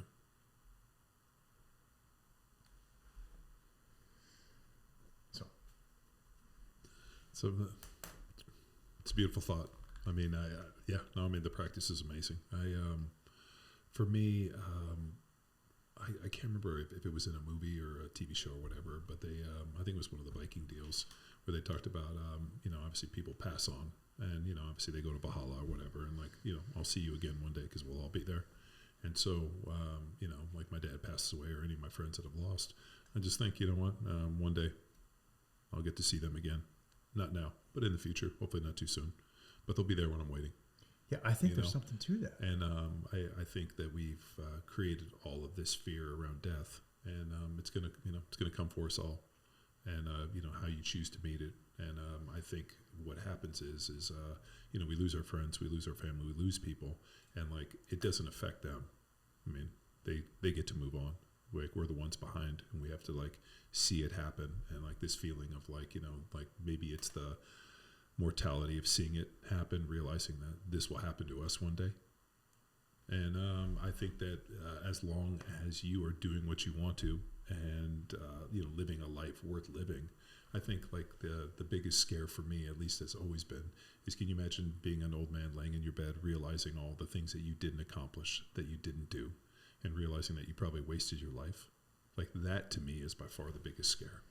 I remember years ago, I played with a guy named Trey Thomas, and Trey had a bunch of crazy ass tattoos, and he had a naked lady on. He basically had an angel and devil theme. He had marijuana leaf, naked chick, the whole thing on one arm, and then the other one was all Jesus. And he talked about the dichotomy of man. And I asked him once, so I'm how's that going to look when you're 80 years old? And he's like, some young bucks are going to come. I might be in the retirement home. I got these tattoos, 80 years old, and they're going to think that was a bad motherfucker that lived his life. Just I'm sure you've seen some old military dudes, or seen some awesome. old guy in the 80 roll up his sleeve, and he's got smudgy, a terrible fucking tattoos. Anchor and crazy shit, and you realize that dude's done some shit and has lived a whole other life, And I talked to an old guy one time, and he was I was 17 years old. We were going in. I was in the Philippines. We were going in to take this deal. I didn't know if I was going to live. We got these tattoos, and he had this crazy ass chest piece. He's like, fuck it, I thought I was going to die the next day. Might as well have got the tattoos. He's like, if I thought I was going to live this long, I wouldn't have gotten this. That's great. And but the story was amazing. And live, and if you go back and you look at any of the any of the Stoics, live a life worth living. Yeah. Live a life worth writing stories about. Your name echoes in eternity. And obviously you die 2 deaths the day you die, and then the last person who remembers you passes away. Do something worth living. So I think it's honoring your friends, and the best that you can ever do is to remember the people in the good times, and go out and do that. It's neat. Fun. Fuck yeah! I think the greatest way to serve the world is to have the courage to be yourself, right? Let your fucking light shine, because it's the only light that's out there like that one. But most people are terrified of that, right? And why is that? I mean, like, is it a social acceptance? I mean, we were talking, I really think the reason, because it's such an interesting phenomenon, like, why the fuck do people care so much that people that don't have any impact, like a whole bunch of strangers that are probably just going along in their life, and I tell my kids all the time, most people are just trying to figure out their own shit. Like, you think other people are judging you? They're not. They're probably just trying to get along enough in their lives, hoping that nobody fucking notices them. So why is it, whether it be evolutionary, why do we care what other people think? And I think it comes from the fact that probably at some time we lived in small groups. And there was a fire and a fence, and that if you didn't fit within the group, they kicked you on the outside of the fence and you got eaten. So there was a fear of getting thrown out because you would lose food, shelter, protection, and warmth. And, we talked about it now with there's a lot of weird shit in this world, and those people would not be accepted, but yet they find other people that accept them. Yeah, I think that's a big part. That's where it comes from. Like, social comparison is a byproduct of evolutionary biology, right? You didn't survive if you didn't fit in, right? Exactly to your point. But I think it goes even further than that in our culture. And I think that if you look at how this country was formed and who set the cultural norms for this country, right? It was the Puritans initially. And why did they escape Europe? Well, they escaped Europe because they were treated like dog shit. They had no religious freedom. So they came here. All they cared about was being able to worship and not be fucked with, right? And they were very strict and very hard on themselves. These are the Puritans, right? It was super fucking strict. Yeah. So this country started out with strictness and independence, right? And then nothing really changed much until the Enlightenment. And the Enlightenment was all about individual independence and rational thought, science, industry. Okay? So now we shift slightly from strictness and individual freedom to reason and individuality and science, right? The Enlightenment. Nothing really changes again until the hippie movement.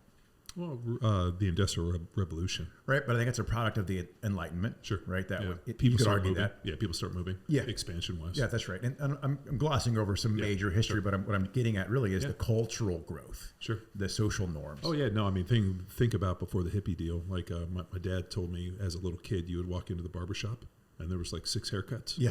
So you'd go in and you'd either get the butch or this or this. Yeah. And he said when you went in as a little kid, like you went in, you got a number 1, and the barber would sit down. They'd be like 1, 2, 3, or 4, and you every kid had one of these haircuts. And he said it wasn't until the hippies where all of a sudden they started growing their hair long and had all these wacky haircuts, and that's how they kind of assessed who was a hippie and a weirdo, was that you didn't have one of the haircuts. You didn't have one of the 6. Yeah, one of the 6 haircuts. Yeah. So let's back up a little bit. So after the Enlightenment, America, during the World War II era, we hit the world stage as the fucking boss. We had invented the most awesome things. We defeated the Germans and the Japanese and the Axis, right? We were awesome. And how do we build that? Well, we built that by being strict, by being focused on individual freedom, and by relying on reason and accountability. That was the recipe for success. That was the toolkit. Work your fucking ass off, be hard on yourself, and you'll be successful. Go make some money. That's how you be successful. And for generations, that was the case. The hippie movement was kind of the first attempt to say, wait a minute, none of you people are happy. Like, you might have money, you might have control, you might have power, but you're not really fucking happy. You need to let loose a little. Well, the hippies took it too far. Everyone rejected them systematically because they just were out of control. They weren't productive at all. They were just doing drugs all the time. Free love. Yeah, just fucking orgies. Yeah, VW buses. Dead concerts. So it didn't really work. Yeah. But I think that they were on the right path. My point is, the toolkit that we're given as children in this culture is informed by generations that had a recipe or a cultural bent that I think was incomplete. We need rational thinking. We need cognitive process and analysis. But that, while it's necessary for total life success, is woefully insufficient. We also need the emotionality and the intuition and the spirituality that the fucking hippies were trying to talk about.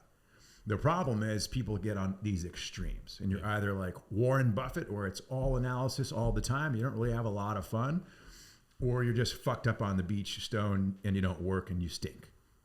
You need to be in the middle. You need to balance rational thinking and intuitive thinking and embrace both of them. And one of the things we talked about on the Men's Journal podcast, human beings evolved from the earliest vertebrates, right? Those systems, those organisms didn't have the capacity for abstract thought, right? Everyone thinks that humans are thinking creatures that have the capacity to feel. But those early vertebrates, who we came from, they had the capacity for emotion, but not the capacity for thought. They could feel things like fear, for example, right? So through evolution, it is our emotional system that has given us such an advantage. And then later we developed this cognitive system, this rational system, which gave us an even greater advantage. But now in our culture, we seem to have forgotten the importance of emotionality and intuition. And so we rely on rational thinking to succeed, but we end up being successful, but not fucking fulfilled or happy. I think the problem is that the emotion's gone too far.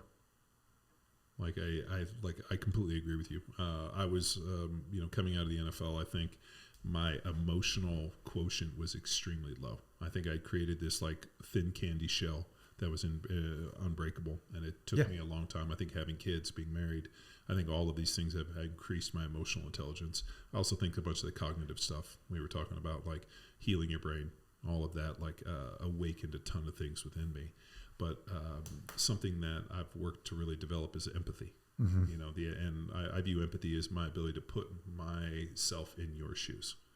And if I can like empathize with you, and I constantly look, and this maybe comes back from the rhetoric training that I got in college, where if you want to figure out the best argument, put yourself in the position of another person and argue from their position. And we did that constantly. We would be given, two stances on an argument. We had to argue both sides, and then we had to switch and then argue the other side of it. And a big part of that was empathy, understanding the individual, arguing from their point of view. And I remember one time I had to argue women's rights as a single mother in this, and you kind of pretend, but the problem we're getting into, or at least I am, and I don't know if this is a function of age or what, but I feel like a lot of the arguments, especially the social things that are happening in this country, are almost a bridge too far, where you look at it and you're like, I can't even like mentally wrap my head around what's going on here. Like at which point does this feel like a good idea? And then you start thinking like something wrong with me. And then you listen to somebody like a Jordan Peterson and that, and you realize like something is broken within these individuals because this isn't rational. Yeah, that's the problem. You think about it as this linear spectrum. On one side, you have someone who's exclusively rational. On the other side, you have someone who's exclusively emotional. These people, both of those groups of people, think that they are right. And so you're talking about the people that are on this end, this highly emotional end of the spectrum, and they think that the answer to everything is, oh, well, let's just be sensitive to their emotions. Let's just let those emotions do what they've been designed to do. Okay, got it. But we need to use our fucking brains here too. My point is, you need to balance them both. Yeah. And I think we're wrong on either end of that spectrum. Let's get towards the middle where we appreciate and respect all this capacity that this amazing computer has. And some of that is, Thinking Fast and Slow, Daniel Kahneman's book. He talks about this, right? And the importance of using both of these systems in your decision-making process. Yeah. No, it's, it's something I'm getting to where it's almost a bridge too far. Dr. Shannon Swan wrote this great book called Countdown, where she gets into, declining birth rates, and she looks at all like the different sperm banks, and, men today are about as 1/10 as fertile as our grandfathers were. And we're actually under 2 children. I think it's like 1.9 kids. So, we're basically now classified as a endangered species, so humans. And it's pretty interesting because somebody, I can't remember the guy on social media, posted it. And listening to the amount of comments, people justifying on why they don't want to have children, why they don't want to date, why they don't want to be married, reading it was almost more scary than reading her book. Because, with BPAs, environmental toxins, the amount of shit that we've put into the environment that's completely fucking killing us in, fertility. And it's pretty fascinating, the effects that this is having. But I also think it's stemming into some of the emotional things that we're seeing, where now people are confused about who they are. But the one thing that was really just kind of blew my mind was reading the comments and people's justification on why they're not married, why they don't want to have kids, why they don't this and this.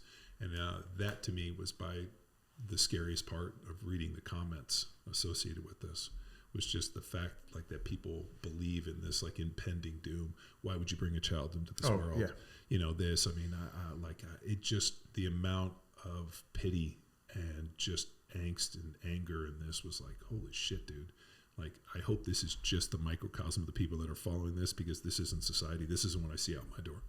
No, but it's really sad. There are a lot of people like that are just depressed and sad and angry and fearful in our culture. And we have everything. We have everything here. There's no excuse for that shit. That's what I think is the greatest disservice in the world right now, is the greatest injustice, I should say. Is it because there's too much, there's no hardship? I think so. Everything's so easy. I think so. Yeah. And no one feels ownership in the progression of their lives, because everything is sort of giving to them, right? I liken it to someone who's on welfare, or even, let's use a veteran who comes out and is treated like a victim early on. Eventually you start to think you are a victim.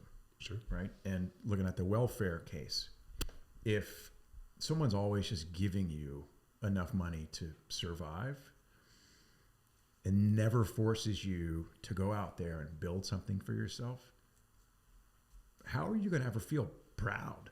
How are you ever going to feel good about your contribution to society? How are you ever going to feel like you're in control of your destiny? You're not. But you get just enough money to survive. And so the easiest thing for you to do is to go get that check and cash that check and use it. You're not going to break away and go and build something. You need hardship to become a human being that's admirable. You need hardship to become a fulfilled and happy person. If everything is given to you, you're never going to appreciate anything, much less yourself. You see it with rich kids all the time. Yeah. Which high school kids are the most susceptible to suicide? It's the private school kids whose parents make 7 figures. Yeah. My mom always said the worst thing you could be is a rich man's son. Yeah. You're never forced to ever learn how to do it yourself. She's fucking right. Yeah. No, it's, yeah. No, I mean, it's, yeah. I mean, Chris Odowski, one of the strength coach buddies, stopped by, but we were kind of, he made an interesting observation that everybody now has air conditioning. And he's like, because I didn't have air conditioning until 1999. I moved to Philadelphia. My first apartment had AC. Before that, I never had AC. And he's like, everywhere you go, there's AC. He's like, I remember when I was growing up, we didn't have AC in his house. He grew up in Florida. He's like, we had ceiling fans. And then all of a sudden, I realized that everybody was doing pretty well one day when everybody had AC. Everywhere you went has AC. Everybody has a cell phone.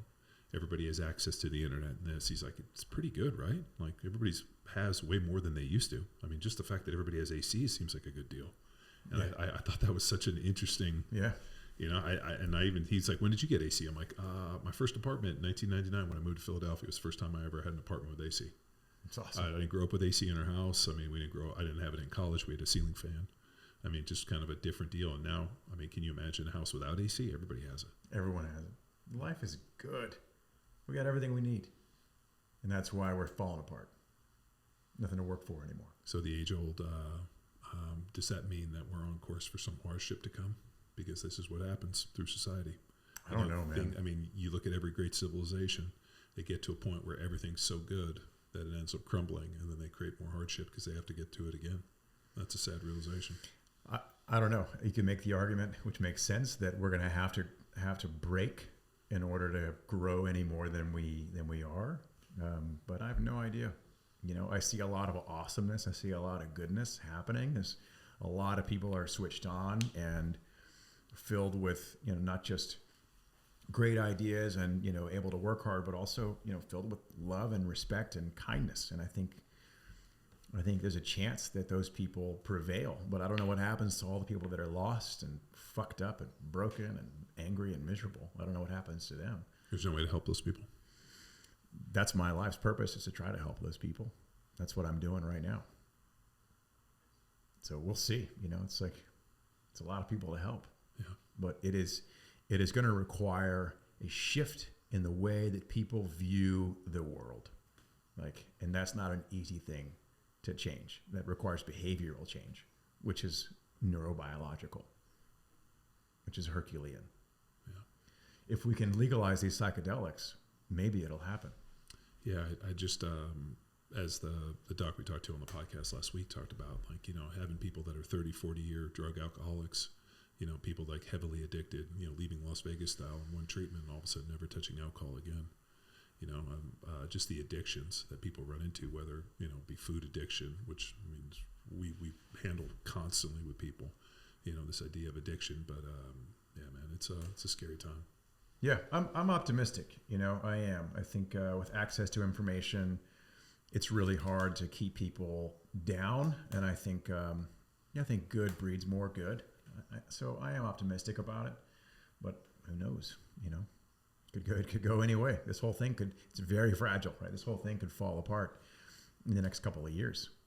It just takes a couple of VCs to start freaking out about, a bank run to crash 5 fucking banks. Well, and that one even blew my mind because you have a Signature Bank, which handles,